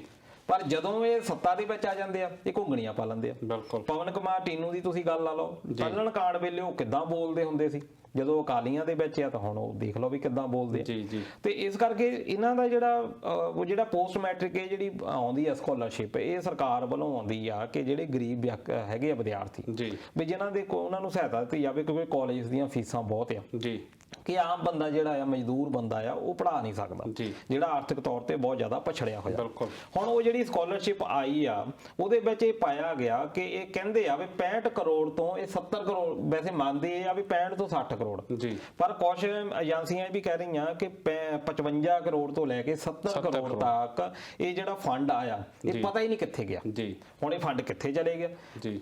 ਚਲੇ ਇਦਾਂ ਗਿਆ ਕਿ ਗੋਸਟ ਕਾਲਜ ਕਹਿੰਦੇ ਆ, ਆਪਣੇ ਇੱਥੇ ਆਸਟ੍ਰੇਲੀਆ ਵਿੱਚ ਵੀ ਇਹ ਟਰਮ ਬੜੀ ਆਈ ਸੀ ਕਿ ਭੂਤ ਕਾਲਜ। ਜੀ ਜੀ ਜੀ। ਮਤਲਬ ਕੀ ਕਿ ਜਿਹੜੇ ਕਾਗਜ਼ਾਂ ਵਿੱਚ ਹੀ ਆ ਜੀ ਉਹ ਉਦਾਂ ਕਿਤੇ ਹੈ ਨਹੀਂ, ਉਹਨਾਂ ਦੇ ਐਡਰੈਸ ਦਿੱਤੇ ਹੋਏ ਆ, ਉੱਤੇ ਹੋ ਸਕਦਾ ਕਿ ਖੇਤ ਹੀ ਹੋਣ ਜਾਂ ਉੱਤੇ ਕੋਈ ਇੱਕ ਖੰਡਰ ਬਣਿਆ ਹੋਵੇ ਜਾਂ ਉੱਤੇ ਕੰਮ ਕੋਈ ਹੋਰ ਚੱਲਦਾ ਹੋਵੇ। ਸਾਡੀਆਂ ਜਿਹੜੀਆਂ ਸਰਕਾਰਾਂ ਉਹਦੀਆਂ ਬਹੁਤ ਸਾਰੀਆਂ ਸਕੀਮਾਂ ਗੋਸਟ ਸਕੀਮਾਂ ਹੁੰਦੀਆਂ, ਗੋਸਟ ਸਕੀਮਾਂ ਬਹੁਤ ਜ਼ਿਆਦਾ ਕਾਗਜ਼ਾਂ ਤੇ ਬਹੁਤ ਕੁਝ ਹੁੰਦਾ ਪਰ ਅਸਲੀਅਤ ਚ ਉਹਨੂੰ ਅਸਲੀ ਜਾਂ ਅਮਲੀ ਜਾਮਾ ਨਹੀਂ ਬਣਾਇਆ ਜਾਂਦਾ। ਬਿਲਕੁਲ। ਹੁਣ ਉਹ ਜਿਹੜਾ ਦੱਸਦੇ ਆ ਵੀ 39 ਕਰੋੜ ਤੋਂ ਜ਼ਿਆਦਾ ਜਿਹੜਾ ਫੰਡ ਆ ਉਹ ਗੋਸਟ ਕਾਲਜਾਂ ਨੂੰ ਦਿੱਤਾ ਗਿਆ, ਜਿਹੜੇ ਕਿ ਕਾਲਜ ਹੈ ਹੀ ਨਹੀਂ। 17 ਕਰੋੜ ਦੇ ਕਰੀਬ ਉਹਨਾਂ ਲੋਕਾਂ ਨੂੰ ਦੇ ਦਿੱਤਾ ਗਿਆ ਜਿਹੜੇ ਕਿ ਇਹਨਾਂ ਦੇ ਚਹੇਤੇ ਆ ਕਾਲਜ, ਬਾਕੀ ਚਹੇਤਿਆਂ ਨੂੰ ਦਿੱਤਾ ਹੀ ਨਹੀਂ ਗਿਆ। ਫਿਰ ਕੁਝ ਜਿਹੜਾ ਫੰਡ ਆ ਉਹਨਾਂ ਨੂੰ ਦੇ ਦਿੱਤਾ ਗਿਆ ਕਾਲਜਾਂ ਦੇ ਵਿੱਚ। ਹੁਣ ਇਹਨਾਂ ਨੇ ਇੱਕ ਕਰਵਾਇਆ ਆਡਿਟ ਕਰਵਾਇਆ ਸਾਰੇ ਕਾਲਜਸ ਦਾ, ਉਹਦੇ ਵਿੱਚ ਜਾ ਕੇ ਪਤਾ ਲੱਗਾ ਵੀ ਜਿਹੜੇ ਵਿਦਿਆਰਥੀਆਂ ਨੂੰ ਇਹਨਾਂ ਨੇ ਵਜ਼ੀਫਾ ਦਿੱਤਾ ਆ ਉਹ ਤਾਂ ਪੜ੍ਹਦੇ ਹੀ ਨਹੀਂ ਉੱਥੇ ਜੀ, ਉਹਦਾ ਵਿਦਿਆਰਥੀ ਹੈ ਹੀ ਨਹੀਂ ਉੱਥੇ ਐਡਮਿਟ। ਕੁਝ ਵਿਦਿਆਰਥੀ ਜਿਹੜੇ ਆ ਕਾਲਜ ਛੱਡ ਕੇ ਜਾ ਚੁੱਕੇ ਆ ਤੇ ਕਾਲਜ ਜਿਹੜਾ ਆ ਉਹ ਵਜ਼ੀਫਾ ਲੈ ਕੇ ਬੈਠਾ ਉਹਨਾਂ ਦਾ, ਤੇ ਉਹਨਾਂ ਦੇ ਸਾਈਨ ਕਿਹਨੇ ਕਰ ਲਏ ਜਿਨ੍ਹਾਂ ਨੇ ਰਿਸੀਵਡ ਵੀ ਕੀਤਾ ਹੋਇਆ ਆ। ਹੁਣ ਜਿਨ੍ਹਾਂ ਨੇ ਦਲਜੀਤ ਜੀ ਘਟਾਲਾ ਕਰਨਾ ਉਹ ਸਾਈਨ ਤਾਂ ਕਰ ਹੀ ਸਕਦੇ ਆ। ਬਿਲਕੁਲ। ਹੁਣ ਇਹ ਜਿਹੜੇ ਅਕਾਲੀ ਆ ਇਹਨਾਂ ਨੇ ਕੱਲ CBI ਤੋਂ ਮੰਗ ਕੀਤੀ ਆ, ਪਰ ਸੋਚਣ ਵਾਲੀ ਗੱਲ ਇਹ ਆ ਵੀ ਇਲਜ਼ਾਮ ਤਾਂ ਇਹਨਾਂ ਤੇ ਵੀ ਇਹ ਲੱਗਦੇ ਰਹੇ 2011-12 ਦੇ ਆ ਜਿਹੜੇ ਘੁਟਾਲੇ ਮੈਂ ਤੁਹਾਨੂੰ ਦੱਸ ਰਿਹਾ। ਪਰ ਦਲਜੀਤ ਜੀ ਕਦੇ ਪੰਜਾਬ ਕਹਿੰਦੇ ਹੁੰਦੇ ਸਿਆਣੇ ਕਹਿੰਦੇ ਵੀ ਪੰਜਾਬ ਦੇ ਜੰਮਿਆਂ ਨੂੰ ਨਿੱਤ ਹੀ ਮਹੀਮਾ, ਇਦਾਂ ਹੀ ਪੰਜਾਬ ਦੇ ਨਾਲ ਮੇਰੇ ਖਿਆਲ ਘੁਟਾਲੇ ਹਮੇਸ਼ਾ ਹੀ ਆਉਂਦੇ ਰਹੇ ਆ। ਇੱਕ ਠੰਡਾ ਹੁੰਦਾ ਦੂਜਾ ਆ ਜਾਂਦਾ, ਕਦੀ ਬੀਜ ਘੁਟਾਲਾ, ਕਦੀ ਖਾਦ ਘੁਟਾਲਾ, ਹੁਣ ਇਹ ਪੋਸਟ ਮੈਟ੍ਰਿਕ ਘੁਟਾਲਾ, ਤੇ ਹਰ ਵਾਰੀ ਜਿਹੜੇ ਆਪੋਜੀਸ਼ਨ 'ਚ ਬੈਠੇ ਹੁੰਦੇ ਆ ਉਹ CBI ਦੀ ਜਾਂਚ ਦੀ ਮੰਗ ਕਰਦੇ ਆ। ਫਿਰ ਜਾਂਚ ਕਮੇਟੀਆਂ ਬਣਾਈਆਂ ਜਾਂਦੀਆਂ, ਪਰ ਜਾਂਚ ਕਮੇਟੀਆਂ 'ਚੋਂ ਨਿਕਲ ਕੇ ਕੀ ਆਉਂਦਾ ਮੈਨੂੰ ਨਹੀਂ ਲੱਗਦਾ ਕਿ ਕੋਈ ਇੱਕ ਦੋ ਨੂੰ ਛੱਡ ਕੇ ਕੋਈ ਇਹਦਾ ਕਿਸੇ ਵੀ ਮੰਤਰੀ ਜਾਂ ਸੰਤਰੀ ਦਾ ਨਾਮ ਜਿਹਦਾ ਆਇਆ ਹੋਵੇ ਉਹਨੂੰ ਕੋਈ ਸਜ਼ਾ ਮਿਲੀ ਹੋਵੇ। ਦੇਖੋ ਇਹ ਜਿੰਨੇ ਵੀ ਹੈਗੇ ਇੱਕ ਦੂਜੇ ਨੂੰ ਬਚਾਇਆ ਜਾਂਦਾ ਜੀ, ਬਹੁਤ ਸੌਖੀ ਜੀ ਗੱਲ ਹੈਗੀ ਕਿ ਤੁਸੀਂ ਅੱਜ ਤੱਕ ਜਿੰਨੇ ਮਿਨਿਸਟਰ ਇਹ ਬਣੇ ਆ ਜਾਂ MLA ਬਣੇ ਆ ਜੀ, ਤੁਸੀਂ ਇਹਨਾਂ ਦੇ ਮਿਨਿਸਟਰ ਜਾਂ MLA ਬਣਨ ਤੋਂ ਪਹਿਲਾਂ ਦੀ ਪ੍ਰਾਪਰਟੀ ਦੇਖ ਲਓ ਜੀ, ਉਸ ਤੋਂ ਬਾਅਦ ਦੀ ਪ੍ਰਾਪਰਟੀ ਦੇਖ ਲਓ। ਇੱਕ ਜਿਹੜਾ ਬੰਦਾ ਸਰਕਾਰੀ ਨੌਕਰੀ ਵੀ ਕਰਦਾ ਉਹ ਬੰਦਾ ਸਾਰੀ ਉਮਰ ਮਰ ਕੋਲ ਲਾ ਕੇ ਇੱਕ ਘਰ ਜਾਂ ਆਪਣੇ ਬੱਚਿਆਂ ਨੂੰ ਸੈਟਲ ਕਰ ਪਾਉਂਦਾ ਜੀ, ਪਰ ਇਹਨਾਂ ਕੋਲ ਕਿਹੜੀ ਇਦਾਂ ਦਾ ਪਾਰਸ ਹੈਗਾ ਆ ਵੀ ਜਿਹੜੀ ਚੀਜ਼ ਨੂੰ ਵੀ ਹੱਥ ਲਾਉਂਦੇ ਆ ਇਹ ਸੋਨਾ ਬਣੀ ਜਾਂਦਾ ਜੀ। ਬਿਨਾਂ ਕੁਝ ਕੀਤੇ MLA ਇੱਕ ਵਾਰੀ ਜਿੱਤਦਾ ਆ, 50 ਸਾਲਾਂ ਦੇ ਵਿੱਚ ਐਡੀ ਜ਼ਿਆਦਾ ਪ੍ਰਾਪਰਟੀ ਬਾਅਦ ਦੇ ਵਿੱਚ ਪਤਾ ਲੱਗਦਾ ਆ ਵੀ ਹੈਗੀ ਫਲਾਣੇ ਦੀ ਆ ਪਰ ਫਲਾਣੇ ਦਾ ਹਿੱਸਾ ਵੀ ਆ। ਤੁਸੀਂ ਗੱਲ ਕੀਤੀ ਗੋਸਟ ਕਾਲਜ ਦੀਆਂ, ਇਦਾਂ ਗੋਸਟ ਸਕੀਮਾਂ ਹੁੰਦੀਆਂ, ਗੋਸਟ ਸੜਕਾਂ ਹੁੰਦੀਆਂ, ਬਹੁਤ ਕੁਝ ਕਾਗਜ਼ਾਂ ਤੇ ਹੁੰਦਾ ਪਰ ਉਹ ਜਾਂਦਾ ਕਿੱਥੇ, ਉਹ ਇਹਨਾਂ ਕੋਠੀਆਂ ਤੇ ਲੱਗਦਾ ਦਲਜੀਤ ਜੀ। ਬਿਲਕੁਲ। ਤੇ ਇੱਕ ਨੇਕ ਚੰਦ ਬਹੁਤ ਹਿੰਦੀ ਦੇ ਕਵੀ ਮਸ਼ਹੂਰ ਹੋਇਆ, ਤੁਸੀਂ ਸੁਣਿਆ ਹੋਣਾ ਨੇ, ਤੇ ਉਹਨਾਂ ਨੇ ਕਾਫੀ ਵਧੀਆ ਕਹਾਣੀਆਂ ਜਿਹੜੀਆਂ ਲਿਖੀਆਂ ਤੇ ਉਹਦੇ ਵਿੱਚ ਉਹ ਇਹੀ ਕਹਿੰਦੇ ਆ ਕਿ ਇੱਕ ਉਹਨਾਂ ਦੀ ਸੱਜਣਤਾ ਦਾ ਜਿਹੜਾ ਸੱਜਣਤਾ ਦੇ ਗੁਣ ਜਿਹੜੇ ਆ ਉਹ ਵੀ ਕਈ ਵਾਰੀ ਤੁਹਾਡੇ ਉੱਤੇ ਭਾਰੂ ਪੈ ਜਾਂਦੇ ਆ। ਜੇ ਤੁਸੀਂ ਬਹੁਤ ਇਮਾਨਦਾਰ ਤਰੀਕੇ ਦੇ ਨਾਲ ਰਹੋਗੇ ਇਸ ਸਿਸਟਮ ਦੇ ਵਿੱਚ ਤੁਹਾਨੂੰ ਇਹਦੀ ਟਿਕਣ ਨਹੀਂ ਦੇਣਾ, ਇਸ ਕਰਕੇ ਤੁਹਾਨੂੰ ਭ੍ਰਿਸ਼ਟ ਹੋਣਾ ਹੀ ਪੈਣਾ। ਹੁਣ ਉਹਦੇ ਵਿੱਚ ਜਦੋਂ ਦੋਨੇ ਪਾਸਿਆਂ, ਹੁਣ ਘੁਬਾਇਆ ਸਾਹਿਬ ਦੇ ਉੱਤੇ ਵੀ ਇਲਜ਼ਾਮ ਲੱਗਦੇ ਰਹੇ। ਘੁਬਾਇਆ ਸਾਹਿਬ ਤੇ ਕਦੋਂ ਇਲਜ਼ਾਮ ਲੱਗੇ, ਉਹਨਾਂ ਦਾ ਵੀ ਕਾਲਜ ਸੀ, ਉਹਨਾਂ ਵਿੱਚ ਵੀ ਇਹੀ ਲੱਗਦਾ ਸੀ। ਜਦੋਂ ਉਹਨਾਂ ਨੇ ਅਕਾਲੀ ਦਲ ਛੱਡਿਆ ਉਸ ਵੇਲੇ ਉਹਨਾਂ ਉੱਤੇ ਇਲਜ਼ਾਮ ਲੱਗੇ, ਜਦੋਂ ਅਕਾਲੀ ਦਲ ਦੇ ਵਿੱਚ ਸੀ ਉਸ ਵੇਲੇ ਇਲਜ਼ਾਮ ਕੋਈ ਨਹੀਂ। ਜਿੰਨੇ ਕਾਂਗਰਸੀ ਆ ਜਿੰਨੇ ਅਕਾਲੀ ਆ ਇਹਨਾਂ ਨੇ ਆ ਜਿਹੜੇ ਖੁੰਬਾਂ ਵਾਂਗੂ ਕਾਲਜ ਖੋਲ੍ਹੇ। ਤੁਸੀਂ ਇੱਥੋਂ ਚੰਡੀਗੜ੍ਹ ਵੱਲ ਨੂੰ ਤੁਰ ਪਾਓ ਲੁਧਿਆਣੇ ਤੋਂ, ਪਤਾ ਨਹੀਂ ਕਿੰਨੇ ਕਾਲਜ ਜਿਹੜੇ ਸੜਕਾਂ ਦੇ ਆਲੇ ਦੁਆਲੇ ਇਦਾਂ ਖੋਲ ਦਿੱਤੇ ਗਏ ਆ, ਵਿਦਿਆਰਥੀ ਬਹੁਤ ਉੱਥੇ ਲੱਗੇ ਹੋਏ ਆ, ਪਰ ਉਹਨਾਂ ਦੇ ਵਿੱਚ ਕੁਆਲਿਟੀ ਕੀ ਆ ਐਜੂਕੇਸ਼ਨ ਦੀ ਇਹਦੇ ਬਾਰੇ ਕੋਈ ਗੱਲੇ ਨਹੀਂ ਦੇਖੀ ਜਾ ਰਹੀ। ਉਹਦੇ ਉੱਤੇ ਕੋਈ NCERT ਵਗੈਰਾ UGC ਵਗੈਰਾ ਉਹ ਕੀ ਕਰ ਰਹੀਆਂ ਆ, ਇਹਨਾਂ ਦੇ ਉੱਤੇ ਕੋਈ ਚਿੰਤਾ ਨਹੀਂ ਪ੍ਰਗਟ ਕਰ ਰਿਹਾ। ਜਦੋਂ ਉਹਨਾਂ ਕਾਲਜਾਂ ਦੀ ਰੈਂਕਿੰਗ ਦੇਖੀ ਜਾਂਦੀ ਆ, ਜਦੋਂ ਵਰਲਡ ਲੈਵਲ ਦੇ ਉੱਤੇ ਆਉਂਦਾ ਆ ਕਿ ਅਸੀਂ ਤਾਂ ਇਹ ਸੋਚਦੇ ਰਹਿੰਦੇ ਆ ਵੀ ਇਹਨਾਂ ਨੇ ਤਾਂ ਬਹੁਤ ਵੱਡੀਆਂ ਇਮਾਰਤਾਂ ਬਣਾ ਲਈਆਂ, ਇਹ ਤਾਂ ਵਰਲਡ ਕਲਾਸ ਦੇ ਬਣ ਗਏ, ਅਸੀਂ ਤਾਂ ਇਮਾਰਤਾਂ ਦੇਖਦੇ ਆ। ਪਰ ਜਦੋਂ ਰੈਂਕਿੰਗ ਆਉਂਦੀ ਆ ਵਰਲਡ ਲੈਵਲ ਦੇ ਉੱਤੇ, ਉਸ ਵੇਲੇ ਸਾਰੇ ਇੰਡੀਆ ਦੇ ਵਿੱਚੋਂ 3 ਜਾਂ 4 ਕਾਲਜ ਹੁੰਦੇ ਆ, ਉਹ ਵੀ IIT ਜਿਹੜੇ ਕਿ ਵਰਲਡ ਕਲਾਸ ਦੇ ਹੁੰਦੇ ਆ। ਇਹਨਾਂ ਦਾ ਤਾਂ ਨਾ ਹੀ ਹੈ ਨਹੀਂ ਕਿਤੇ, ਇਹ ਨੈਸ਼ਨਲ ਲੈਵਲ ਦੇ ਉੱਤੇ ਵੀ ਹੈ ਨਹੀਂ, ਤੁਸੀਂ ਵਰਲਡ ਲੈਵਲ ਦੀ ਤਾਂ ਗੱਲ ਛੱਡੋ। ਦਲਜੀਤ ਜੀ, ਜਦੋਂ ਆਪਾਂ ਜੇਕਰ ਇਹਨਾਂ ਚੀਜ਼ਾਂ ਨੂੰ ਵਿਦੇਸ਼ਾਂ 'ਚ ਲਾ ਕੇ ਵੇਖੀਏ ਤੇ ਜੇਕਰ ਕਿਸੇ ਮੰਤਰੀ ਦਾ ਜਾਂ ਕਿਸੇ ਵੀ ਅਧਿਕਾਰੀ ਦਾ ਕਿਸੇ ਵੀ ਜਾਂਚ 'ਚ ਨਾਮ ਆਉਂਦਾ ਤਾਂ ਸਭ ਤੋਂ ਪਹਿਲਾਂ ਉਹ ਆਪਣਾ ਅਸਤੀਫਾ ਰੱਖਦਾ ਸਾਹਮਣੇ ਕਿ ਮੈਂ ਆਪਣੀ ਜ਼ਿੰਮੇਵਾਰੀ ਸਮਝਦਾ ਹੋਇਆ ਅਸਤੀਫਾ ਦੇਣਾ ਆ।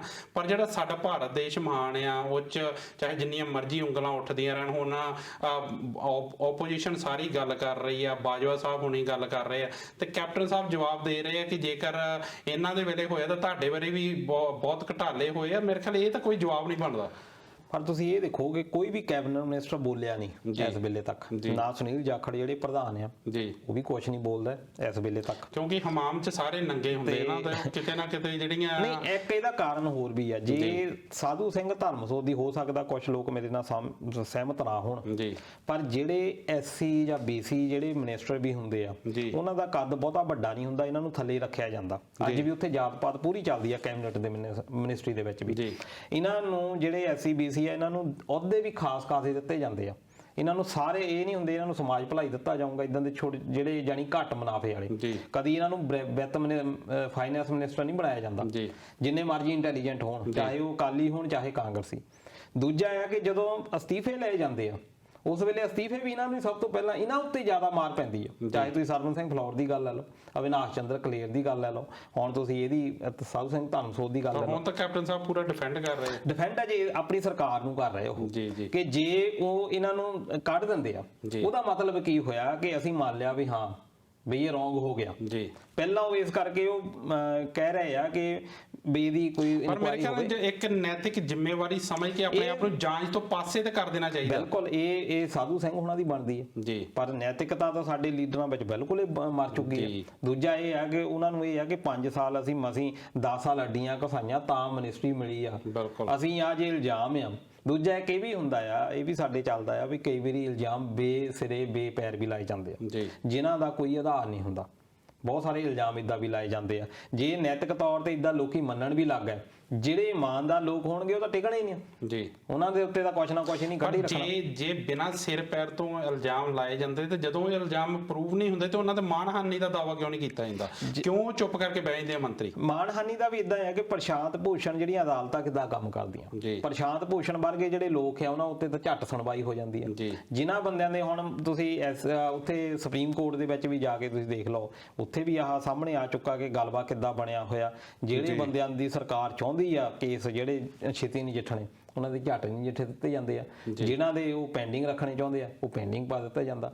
ਇਸ ਕਰਕੇ ਕਾਫੀ ਇਹ ਜਿੰਨਾ ਚਿਰ ਤੱਕ ਲੋਕ ਨਹੀਂ ਗੰਭੀਰ ਹੁੰਦੇ, ਲੋਕ ਆਪਣੀਆਂ ਸਮੱਸਿਆਵਾਂ ਜਿਹੜੀਆਂ ਆ ਉਹ ਲੀਗਲੀ ਸਿਸਟਮ ਤਰੀਕੇ ਦੇ ਨਾਲ ਨਹੀਂ ਸਮਝਦੇ, ਉਸ ਤਰੀਕੇ ਤੱਕ ਮੈਨੂੰ ਲੱਗਦਾ ਕਿ ਇਦਾਂ ਹੀ ਅਜੇ ਕੰਮ ਚੱਲਣਾ।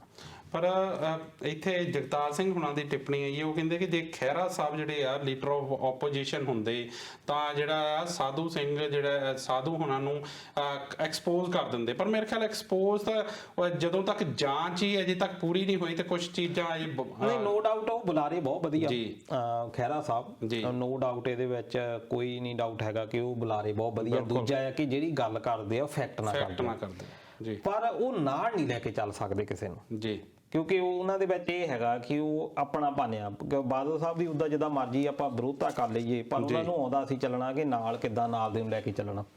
ਖਹਿਰਾ ਸਾਹਿਬ ਇਸ ਗੱਲੋਂ ਜ਼ਰੂਰ ਪਛੜੇ ਆ ਕਿ ਉਹਨਾਂ ਨੂੰ ਇਹ ਨਹੀਂ ਆਇਆ ਕਿ ਨਾਲ ਦੇ ਬੰਦੇ ਨੂੰ ਨਾਲ ਲੈ ਕੇ ਕਿੱਦਾਂ ਚੱਲਣਾ। ਤੇ ਇਸ ਕਰਕੇ ਨੋ ਡਾਊਟ ਕਿ ਜੇ ਆਮ ਆਦਮੀ ਪਾਰਟੀ ਦੇ ਉਹ ਵਿਰੋਧੀ ਧਿਰ ਦੇ ਇਸ ਵੇਲੇ ਨੇਤਾ ਹੁੰਦੇ, ਸ਼ਾਇਦ ਹਰਪਾਲ ਸਿੰਘ ਚੀਮਾ ਦੇ ਨਾਲ ਉਹ ਬੈਟਰ ਕੰਮ ਕਰਦੇ। ਜੀ ਬਿਲਕੁਲ। ਇੱਥੇ ਜਗਤਾਰ ਸਿੰਘ ਹੁਣਾਂ ਦਾ ਉਹ ਪ੍ਰੋਗਰਾਮ ਨੂੰ ਪਸੰਦ ਵੀ ਕਰ ਰਹੇ, ਉਹਨਾਂ ਦਾ ਕਹਿਣਾ ਹੈ ਕਿ ਜਿਹੜੇ ਕਮੈਂਟ ਆ ਉਹ ਸ਼ਾਇਦ ਉਹ ਕਈ ਵਾਰ ਤੁਸੀਂ ਪ੍ਰੋਗਰਾਮ ਤੋਂ ਬਾਅਦ ਰੀਡ ਕਰ ਲਿਓ ਕਰੋ, ਪਰ ਜਗਤਾਰ ਜੀ ਸਾਡਾ ਮੰਨਣਾ ਇਹ ਹੈ ਕਿ ਅਸੀਂ ਜਿਹੜੇ ਵੀ ਮੁੱਦੇ ਤੇ ਗੱਲ ਕਰਦੇ ਹੁੰਦੇ ਆ ਅਸੀਂ ਮੰਨਦੇ ਆ, ਅਸੀਂ ਚਾਹੁੰਦੇ ਆ ਕਿ ਤੁਸੀਂ ਵੀ ਉਹਦੇ ਨਾਲ ਆਪਣਾ ਹਿੱਸਾ ਪਾਓ, ਤਾਂ ਅਸੀਂ ਜਿਹੜੀਆਂ ਟਿੱਪਣੀਆਂ ਉਹ ਨਾਲ ਦੀ ਨਾਲ ਜਿਹੜੀਆਂ ਆ ਉਹ ਲੈਣ ਦੀ ਕੋਸ਼ਿਸ਼ ਕਰਦੇ ਆ। ਦਲਜੀਤ ਜੀ, ਇਸ ਤੋਂ ਬਾਅਦ ਮੋਦੀ ਹੁਣਾਂ ਬਾਰੇ ਮੈਂ ਗੱਲ ਕਰਨੀ ਚਾਹੂੰਗਾ। ਮੋਦੀ ਹੁਣਾਂ ਦੀ ਜਿਹੜੀ ਮਨ ਕੀ ਬਾਤ ਆ ਉਹ ਐਰਕੀ ਕਾਫੀ ਚਰਚਾ ਦਾ ਵਿਸ਼ਾ ਬਣੀ ਆ। ਬਹੁਤ ਸਾਰੇ ਉਹਨਾਂ ਸੋਸ਼ਲ ਮੀਡੀਆ ਤੇ ਡਿਸਲਾਈਕਸ ਵੀ ਆਏ, ਕਮੈਂਟ ਵੀ ਆਏ, ਉੱਤੇ ਕੀ ਕਹਿਣਾ ਚਾਹੋਗੇ? ਇਹ ਪਹਿਲੀ ਵਾਰ ਸ਼ਾਇਦ ਹੋਇਆ ਜੀ ਕਿ ਐਡੇ ਵੱਡੇ ਤੁਸੀਂ ਅਦਾਰਿਆਂ ਦੇ ਵਿੱਚ ਤੁਸੀਂ ਗਲਬਾ ਪੈਦਾ ਕਰ ਲਿਆ, ਐਡੀ ਆਈਟੀ ਵੱਡੀ ਟੀਮ ਆ ਉਹ ਕਰ ਰਹੀ ਆ। ਪਰ ਨੋ ਡਾਊਟ ਮੋਦੀ ਸਾਹਿਬ ਦੇ ਕੋਲ ਵੀ ਇਹ ਹੈਗਾ ਕਿ ਸਾਡੇ ਲੋਕ ਭਾਸ਼ਣ ਸੁਣਨ ਦੇ ਬਹੁਤ ਹੈਗੇ ਆ ਸ਼ੌਕੀਨ। ਜੀ ਜੀ ਤੇ ਉਹ ਜਦੋਂ ਭਾਸ਼ਣ ਦਿੰਦੇ ਆ ਉਹ ਮੰਤਰ ਮੁਗਧ ਕਰਨ ਵਾਲੇ ਆ ਜੀ। ਤੇ ਉਹਦੇ ਵਿੱਚ ਉਹ ਗੱਲਾਂ ਜੋ ਕਰਦੇ ਆ ਉਹ ਸਾਨੂੰ ਚੰਗੀਆਂ ਵੀ ਲੱਗਦੀਆਂ, ਭਾਵੇਂ ਉਹ ਫੈਕਟ ਤੋਂ ਦੂਰ ਹੋਣ, ਪਰ ਉਹ ਵਧੀਆ ਲੱਗਦੀਆਂ ਜੀ। ਤੇ ਲੋਕੀ ਲਾਈਕ ਵੀ ਕਰਦੇ ਆ। ਈਵਨ ਕਿ ਮਨ ਕੀ ਬਾਤ ਇਹ ਪ੍ਰਚਾਰਿਆ ਵੀ ਗਿਆ ਪਹਿਲਾਂ ਕਿਉਂਕਿ ਇੰਟਰਵਿਊ ਵਗੈਰਾ ਤਾਂ ਉਹ ਦਿੰਦੇ ਨਹੀਂ ਕਿਸੇ ਨੂੰ ਜੀ। ਤੇ ਜੇ ਦਿੰਦੇ ਆ ਤਾਂ ਅਕਸ਼ੇ ਕੁਮਾਰ ਵਰਗਿਆਂ ਨੂੰ ਹੀ ਦਿੰਦੇ ਆ। ਬਿਲਕੁਲ। ਤੇ ਆਪਣੀ ਮਨ ਕੀ ਬਾਤ ਕਹਿ ਦਿੰਦੇ ਆ, ਕਿਸੇ ਦੀ ਸੁਣਦੇ ਨਹੀਂ ਇਹ ਕਹਿੰਦੇ ਆ। ਪਰ ਪਹਿਲੀ ਵਾਰ ਲੋਕਾਂ ਅਕਸ਼ੇ ਨੇ ਕੁਮਾਰ ਉਹਨਾਂ ਨੇ ਵੀ ਮਨ ਕੀ ਬਾਤ ਪੁੱਛੀ ਸੀ ਕਿ ਅੰਬ ਕਿੱਦਾਂ ਖਾਂਦੇ ਹੋ ਤੁਸੀਂ। ਤੇ ਹੁਣ ਇਹਦੇ ਵਿੱਚ ਇਹ ਆ ਕਿ ਲੋਕਾਂ ਦਾ ਜਿਹੜਾ ਲਾਈਕ ਜਿਹੜਾ ਆ ਉਹ ਹੀ ਦੱਸ ਸਕਦਾ ਕਿ ਪ੍ਰਭਾਵ ਜਿਹੜਾ ਆ ਹੁਣ ਕਿਤੇ ਨਾ ਕਿਤੇ ਇਸ ਖਾਸ ਤੌਰ ਤੇ ਮੈਂ ਇਹ ਨਹੀਂ ਕਹਿੰਦਾ ਕਿ ਉਹਨਾਂ ਦਾ ਪ੍ਰਭਾਵ ਘਟ ਗਿਆ, ਪਰ ਮਨ ਕੀ ਬਾਤ ਇਸ ਵਾਰ ਚੰਗੀ ਨਹੀਂ ਲੱਗੀ। ਚੰਗੀ ਇਸ ਕਰਕੇ ਨਹੀਂ ਲੱਗੀ ਕਿ ਇਹਦੇ ਵਿੱਚ ਜੋ ਉਹਨਾਂ ਨੇ ਗੱਲਾਂ ਕੀਤੀਆਂ ਉਹ ਸਾਡੀਆਂ ਸਮੱਸਿਆਵਾਂ ਸ਼ਾਇਦ ਅਜੇ ਹੈ ਨਹੀਂ ਸੀ। ਸਾਡੀ ਸਮੱਸਿਆ ਜਿਹੜੀ ਇਹ ਸੀ ਕਿ ਕਰੋਨਾ ਤੋਂ ਬਾਹਰ ਹੋਣਾ ਅਸੀਂ ਕਿੱਦਾਂ ਨਿਕਲਣਾ। ਬਿਲਕੁਲ। ਸਾਡੀ ਜਿਹੜੀ GDP ਆ ਉਹ ਮਾਈਨਸ ਦੇ ਵਿੱਚ ਜਾਣ ਲੱਗ ਪਈ ਆ। ਅਸੀਂ ਮੈਨੂੰ ਲੱਗਦਾ ਕਿ ਅਗਲੇ 7-8 ਸਾਲ ਤੱਕ ਇੰਡੀਆ ਉੱਪਰ ਨਹੀਂ ਉੱਠ ਸਕਦਾ। ਕਿਉਂਕਿ ਜਦੋਂ ਇਹ ਕਰੋਨਾ ਜੇ ਸ਼ੁਰੂਆਤ ਹੋਈ ਸੀ ਤੇ ਮੇਰੇ ਖਿਆਲ ਆ ਜਿਹੜੇ ਭਾਰਤ ਦੇ ਵਿੱਚ ਦਸਤਕ ਦਿੱਤੀ ਸੀ, ਉਦੋਂ ਮੋਦੀ ਸਾਹਿਬ ਉਹਨਾਂ ਨੇ 21 ਦਿਨਾਂ ਦਾ ਲੋਕਡਾਊਨ ਲਾਤਾ, ਬਾਅਦ ਚੋਂ ਤਾੜੀਆਂ ਵਜਵਾਈਆਂ, ਦੀਵੇ ਜਗਾਏ। ਪਰ ਹੁਣ ਮਨ ਕੀ ਬਾਤ ਦੇ ਵਿੱਚ ਹੁਣ ਜਦੋਂ ਜਿਹੜੇ ਹਾਲਾਤ ਆ ਇੰਨੇ ਗੰਭੀਰ ਹੋ ਗਏ, ਜਿਹੜੇ ਵਰਲਡ ਲੈਵਲ ਤੇ ਭਾਰਤ ਤੀਜੇ ਨੰਬਰ ਤੇ ਆ ਗਿਆ, ਪਰ ਹੁਣ ਕਰੋਨਾ ਦਾ ਜ਼ਿਕਰ ਤੱਕ ਨਹੀਂ ਕੀਤਾ ਉਹਨਾਂ ਨੇ।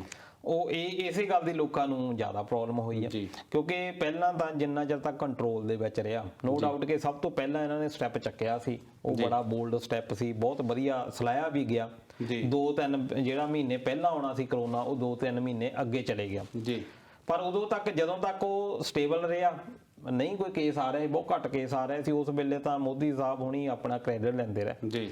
ਜਦੋਂ ਉਹਨਾਂ ਨੂੰ ਲੱਗਾ ਵੀ ਹੁਣ ਮੇਰੇ ਹੱਥੋਂ ਬਾਹਰ ਜਾ ਰਿਹਾ, ਉਹਨਾਂ ਨੇ ਇਹ ਕਹਿ ਦਿੱਤਾ ਵੀ ਸੈਂਟਰ ਸਰਕਾਰਾਂ ਜ਼ਿੰਮੇਵਾਰ ਆ, ਫੈਡਰਲ ਜ਼ਿੰਮੇਵਾਰੀ ਨਹੀਂ ਜੀ। ਹੁਣ ਸੈਂਟਰ ਜਿਹੜੀਆਂ ਸਟੇਟ ਗਵਰਨਮੈਂਟ ਆ ਉਹ ਦੇਖਣ, ਹੁਣ ਉਹ ਸਾਰੀ ਜ਼ਿੰਮੇਵਾਰੀ ਸਟੇਟ ਦੇ ਉੱਤੇ ਸਿੱਟ ਦਿੱਤੀ। ਹੁਣ ਵੀ ਆ ਜਿਹੜੀ ਪਿਛਲੀਆਂ ਮਨ ਕੀ ਬਾਤ ਹੈ ਉਹਨਾਂ ਵਿੱਚ ਇਹੀ ਹੋਇਆ ਕਿ ਸਟੇਟ ਕੰਮ ਕਰਨ। ਆ 6-7 ਸਟੇਟਸ ਜਿਹੜੀਆਂ ਵਧੀਆ ਕੰਮ ਨਹੀਂ ਕਰ ਰਹੀਆਂ, ਜੇ ਵਧੀਆ ਕੰਮ ਕਰ ਲੈਣ ਤਾਂ ਅਸੀਂ ਇਹਨੂੰ ਕਰ ਸਕਦੇ ਹਾਂ, ਪਰ ਇਸ ਬਾਰੇ ਬਿਲਕੁਲ ਗੱਲ ਨਹੀਂ ਕੀਤੀ। ਦੂਜੀ ਗੱਲ ਇਹ ਹੈ ਕਿ ਨੌਜਵਾਨ ਖਾਸ ਤੌਰ ਤੇ YouTube ਦੇ ਉੱਤੇ ਜੇ ਆਪਾਂ ਦੇਖੀਏ ਉਹਦੇ ਉੱਤੇ ਆਇਆ ਲਾਈਕ ਡਿਸਲਾਈਕ।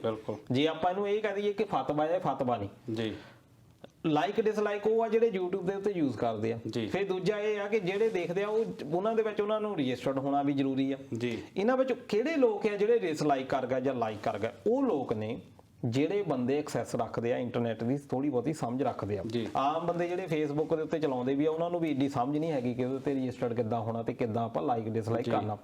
ਹੁਣ ਉਹਦੇ ਵਿੱਚ ਇਹ ਆ ਕਿ ਖਾਸ ਤੌਰ ਤੇ ਜਿਹੜੇ ਨੌਜਵਾਨ ਵਰਗ ਆ ਜਾਂ ਜਿਹੜੇ ਬੱਚੇ ਆ ਜਿਨ੍ਹਾਂ ਨੇ ਖਾਸ ਤੌਰ ਤੇ ਇੰਜੀਨੀਅਰਿੰਗ ਦੀਆਂ ਹੁਣ ਹੋਈਆਂ ਆ ਟੈਸਟ ਹੋਈਆਂ, ਉਹਨਾਂ ਦੀ ਇਹ ਮੰਗ ਸੀ ਕਿ ਇਹ ਟੈਸਟ ਵੀ ਪੋਸਟਪੋਨ ਕਰ ਦਿੱਤੇ ਜਾਣ, ਵੀ ਸਾਡਾ ਪਹੁੰਚਣਾ ਵੀ ਔਖਾ ਆ ਤੇ ਸਾਡੀ ਤਿਆਰੀ ਵੀ ਪ੍ਰੋਪਰ ਨਹੀਂ ਹੋਈ। ਕੁਛ ਜਿਹੜੇ ਸੈਂਟਰ ਆ ਕਿਉਂਕਿ ਖੁੱਲੇ ਨਹੀਂ, ਉਹਨਾਂ ਦੇ ਵਿੱਚ ਤਿਆਰੀਆਂ ਨਹੀਂ ਸਾਡੀ ਹੋਈ, ਇਸ ਕਰਕੇ ਜਿਹੜੀ ਪੋਸਟਪੋਨ ਹੋਣੀ ਚਾਹੀਦੀ ਆ। ਸੁਪਰੀਮ ਕੋਰਟ ਤੱਕ ਵੀ ਇਹ ਕੇਸ ਜਾਂਦਾ ਰਿਹਾ ਕਿ ਜਿਹੜੀਆਂ ਇਹ ਕਲਾਸਿਸ ਆ ਜਾਂ ਜਿਹੜੇ ਟੈਸਟ ਆ, ਨੀਟ ਵਗੈਰਾ ਦੇ ਟੈਸਟ ਆ, ਉਹ ਥੋੜੇ ਜਿਹਾ ਅੱਗੇ ਪਾ ਦਿੱਤੇ ਜਾਣ, ਪਰ ਉਹ ਟੈਸਟ ਟਾਈਮਿੰਗ ਤੇ ਹੋਏ। ਉਹਦੇ ਕਰਕੇ ਨੌਜਵਾਨਾਂ ਦੇ ਵਿੱਚ ਖਾਸ ਤੌਰ ਤੇ ਇਹ ਜਿਹੜਾ ਲਾਈਕ ਡਿਸਲਾਈਕ ਦੀ ਆਪਾਂ ਗੱਲ ਕਰ ਲਈਏ, ਨੌਜਵਾਨਾਂ ਦੇ ਵਿੱਚ ਗੁੱਸਾ ਕਿ ਅਸੀਂ ਜਿਹੜਾ ਸਾਨੂੰ ਥੋੜਾ ਜਿਹਾ ਹੋਰ ਟਾਈਮ ਦੇਣਾ ਚਾਹੀਦਾ ਸੀ, ਸਾਡੀ ਉਹਦੇ ਬਾਰੇ ਗੱਲ ਹੀ ਨਹੀਂ ਕੀਤੀ ਗਈ। ਸਾਡੀ ਸਮੱਸਿਆ ਸੀ ਇਹ, ਅਸੀਂ ਕੋਰਟ ਦੇ ਵਿੱਚ ਵੀ ਗਏ ਆ ਇਸ ਗੱਲ ਦੇ ਵਿੱਚ ਤੇ ਤੁਸੀਂ ਗੱਲਾਂ ਹੋਰ ਕਰਦੇ ਰਹੇ ਆ ਜੀ।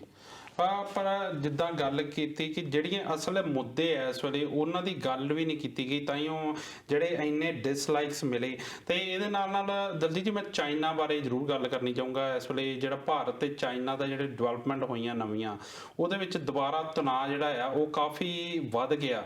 ਇਹਦੇ ਤੇ ਕਿੱਦਾਂ ਕੀ ਕਹਿਣਾ ਚਾਹੋਗੇ ਤੁਸੀਂ? ਪਿਛਲੇ ਦਿਨਾਂ ਉਹਨਾਂ ਨੇ ਫਿਰ ਕੋਸ਼ਿਸ਼ ਕੀਤੀ ਆ ਪੈਂਗੋਂਗ ਝੀਲ ਦੇ ਉੱਤੇ ਖਾਸ ਤੌਰ ਦੇ ਉੱਤੇ, ਤੇ ਉਹਦੇ ਵਿੱਚ ਸਰਵੇਲੈਂਸ ਜਿਹੜੇ ਕੈਮਰੇ ਦੇ ਵਿੱਚ ਇਹਨਾਂ ਨੇ ਪਹਿਲਾਂ ਹੀ ਦੇਖ ਲਿਆ। ਕਾਫੀ ਇਹਨਾਂ ਨੇ ਹੁਣ ਹਿਮਾਚਲ ਪ੍ਰਦੇਸ਼ ਵਾਲੀ ਸਾਈਡ ਦੇ ਉੱਤੇ ਕਾਫੀ ਜ਼ਿਆਦਾ ਗਸ਼ਤ ਵਧਾਈ ਆ। ਉੱਥੇ ਪਾਇਆ ਗਿਆ ਕਿ ਜਿਹੜੀ ਭਾਰਤੀ ਫੌਜ ਆ ਕਾਫੀ ਹੁਣ ਜ਼ਿਆਦਾ ਮੁਸ਼ੱਕਲ ਕਰ ਰਹੀ ਆ। ਉਹਦਾ ਕਾਰਨ ਇਹ ਆ ਕਿ ਹਿਮਾਚਲ ਵਾਲੀ ਸਰਹੱਦ ਵੱਲ ਨੂੰ ਵੀ ਚੀਨ ਜਿਹੜਾ ਆ ਉਹ ਅੱਗੇ ਆ ਰਿਹਾ ਆ ਜੀ। ਨੋ ਡਾਊਟ ਕਿ ਇੱਕ ਬੜੀ ਚਿੰਤਾ ਵਾਲੀ ਇਹ ਸਥਿਤੀ ਬਣੀ ਹੋਈ ਆ, ਪਰ ਮੋਦੀ ਸਾਹਿਬ ਨੇ ਸਿੱਧਾ ਨਾਂ ਲੈਣ ਦੀ ਬਜਾਏ ਇੱਕ ਤੁਸੀਂ ਮਨ ਕੀ ਬਾਤ ਦੇ ਵਿੱਚ ਗੱਲ ਕੀਤੀ ਹੋਣੀ, ਉਹਨਾਂ ਨੇ ਇੱਕ ਖਿਡੌਣਿਆਂ ਦੀ ਗੱਲ ਕੀਤੀ ਜੀ ਜੀ ਉਹ ਖਿਡੌਣਿਆਂ ਦੀ ਗੱਲ ਵੀ ਹੁਣ ਇੱਕ ਤਰ੍ਹਾਂ ਦੇ ਨਾਲ ਉਧਰੋਂ ਫੌਜ ਵੀ ਆਈ ਹੋਈ ਆ ਜੀ ਨੋ ਡਾਊਟ। ਉੱਥੇ ਵੈਸੇ ਭਾਰਤੀ ਫੌਜ ਉਹਨਾਂ ਨੂੰ ਰੋਕ ਰਹੀ ਆ। ਵੈਸੇ ਕਿਹਾ ਜਾਂਦਾ ਕਿ 1000 ਵਰਗ ਕਿਲੋਮੀਟਰ ਜਿਹੜੀ ਅੱਗੇ ਆ ਚੁੱਕੀ ਆ, ਯਾਨੀ ਜਿਹੜਾ ਉਹਨਾਂ ਦੇ ਕਬਜ਼ੇ ਦੇ ਵਿੱਚ ਜਾ ਚੁੱਕਾ ਹੈ ਚਾਈਨਾ ਦੇ ਵਿੱਚ ਆ ਪਿਛਲੇ ਕੁਝ ਦਿਨਾਂ ਦੇ ਵਿੱਚ, ਜਿਹੜੀ 20 ਜੂਨ ਤੋਂ ਬਾਅਦ ਦੀ ਆਪਾਂ ਗੱਲ ਕਰ ਲਈਏ। ਤੇ ਪਰ ਹੁਣ ਇਹਨਾਂ ਨੇ ਗੱਲ ਕੀਤੀ ਖਿਡੌਣਿਆਂ ਦੇ ਵਿੱਚ ਮਾਰਕੀਟ ਦੇ ਵਿੱਚ, ਉਹ ਲੋਕਾਂ ਨੇ ਬਹੁਤ ਕਿਹਾ ਕਿ ਇਹ ਕਿਉਂ, ਉਹ ਐਕਚੁਅਲੀ ਚਾਈਨਾ ਨੂੰ ਕਾਊਂਟਰ ਕਰਨ ਦੇ ਲਈ ਕਿਹਾ ਕਿਉਂਕਿ ਕੋਈ 86% ਦੇ ਕਰੀਬ ਜਿਹੜੇ ਖਿਡੌਣੇ ਆ ਉਹ ਚਾਈਨਾ ਦੇ ਵਿੱਚ ਬਣਦੇ ਆ ਜੀ। ਤੇ ਬਾਕੀ ਜਿਹੜਾ ਸੈਕੰਡ ਨੰਬਰ ਆ ਉਹ ਯੂਰਪੀਅਨ ਯੂਨੀਅਨ ਦੇ ਵਿੱਚ ਆਉਂਦਾ, ਜਿਹੜੀ ਸਿਰਫ ਭਾਰਤ ਦੀ ਜਿਹੜੀ ਹਿੱਸੇਦਾਰੀ ਆ ਉਹ 0.5% ਬਣਦੀ ਆ ਜੀ। ਤੇ ਇਸ ਕਰਕੇ ਮੋਦੀ ਸਾਹਿਬ ਨੇ ਕਿਹਾ ਵੀ ਤੁਸੀਂ ਖਿਡੌਣਿਆਂ ਦੇ ਵਿੱਚ ਕਰੋ। ਪਹਿਲਾਂ ਦੇਖੋ ਐਪ ਦੇ ਉੱਤੇ ਪਾਬੰਦੀਆਂ ਲਾਈਆਂ, ਉਹ ਵੀ ਕਾਰਨ ਇਹੀ ਸੀ ਕਿ ਉਹਨਾਂ ਦੀ ਸ਼ਮੂਲੀਅਤ ਜਿਹੜੀ ਘਟਾਈ ਜਾਵੇ, ਪਰ ਹੁਣ ਨਾਲ ਦੀ ਨਾਲ ਇਹ ਜਿਹੜੇ ਖਿਡੌਣਾ ਵਪਾਰ ਹੈ ਇਹਦੇ ਵਿੱਚ ਵੀ ਕਾਫੀ ਸ਼ਮੂਲੀਅਤ ਵਧਾਉਣ ਦੇ ਲਈ ਕਿਹਾ ਕਿ ਤੁਸੀਂ ਇਹਦੇ ਵਿੱਚ ਜ਼ਿਆਦਾ ਇਨਵੈਸਟਮੈਂਟ ਜ਼ਿਆਦਾ ਤੋਂ ਜ਼ਿਆਦਾ ਕਰੋ, ਕਿਉਂਕਿ ਇਹ ਮੰਨਿਆ ਜਾ ਰਿਹਾ ਵੀ 2025 ਤੱਕ ਕੋਈ 130 ਬਿਲੀਅਨ ਡਾਲਰ ਦੀ ਇਹ ਮਾਰਕੀਟ ਬਣਨੀ ਆ। ਹੁਣ ਵੀ ਤੁਸੀਂ ਦੇਖ ਲਓ ਕਿ ਜਿੰਨਾ ਵੀ ਤੁਸੀਂ ਖਿਡੌਣਾ ਦੇਖੋਗੇ ਆਲੇ ਦੁਆਲੇ ਤੁਹਾਨੂੰ ਮੇਡ ਇਨ ਚਾਈਨਾ ਦਾ ਹੀ ਮਿਲੂਗਾ, ਚਾਹੇ ਕੋਈ ਇਲੈਕਟ੍ਰੋਨਿਕ ਦੇਖ ਲਓ, ਬੱਚਿਆਂ ਦੀਆਂ ਕੋਈ ਵੀ ਚੀਜ਼ਾਂ, ਈਵਨ ਕਿ ਸਾਡੇ ਜਿਹੜੇ ਉੱਥੇ ਬੁੱਤ ਬਣ ਕੇ ਆਉਂਦੇ ਆ ਪੂਜਾ ਕਰਨ ਦੇ ਲਈ ਵੀ ਆਉਂਦੇ, ਦੇਵੀ ਦੇਵਤਿਆਂ ਦੇ ਵੀ ਆਉਂਦੇ ਆ, ਮੂਰਤੀਆਂ ਆਉਂਦੀਆਂ ਉਹ ਸਾਰੀਆਂ ਉੱਥੋਂ ਬਣ ਕੇ ਆਉਂਦੀਆਂ, ਕਲਰ ਵੀ ਉੱਥੋਂ ਆਉਂਦੇ ਆ, ਹੋਲੀ ਦੇ ਰੰਗ ਵੀ ਉੱਥੋਂ ਆਉਂਦੇ ਆ। ਇਸ ਕਰਕੇ ਉਹਨਾਂ ਨੇ ਕਿਹਾ ਵੀ ਆਪਣਾ ਜਿਹੜਾ ਅਲਟਰਨੇਟਿਵ ਹੈ ਇੱਧਰ ਕੱਢੋ ਤਾਂ ਕਿ ਅਸੀਂ ਚਾਈਨਾ ਨੂੰ ਜਿਹੜਾ ਆ ਕਾਊਂਟਰ ਕਰ ਸਕੀਏ।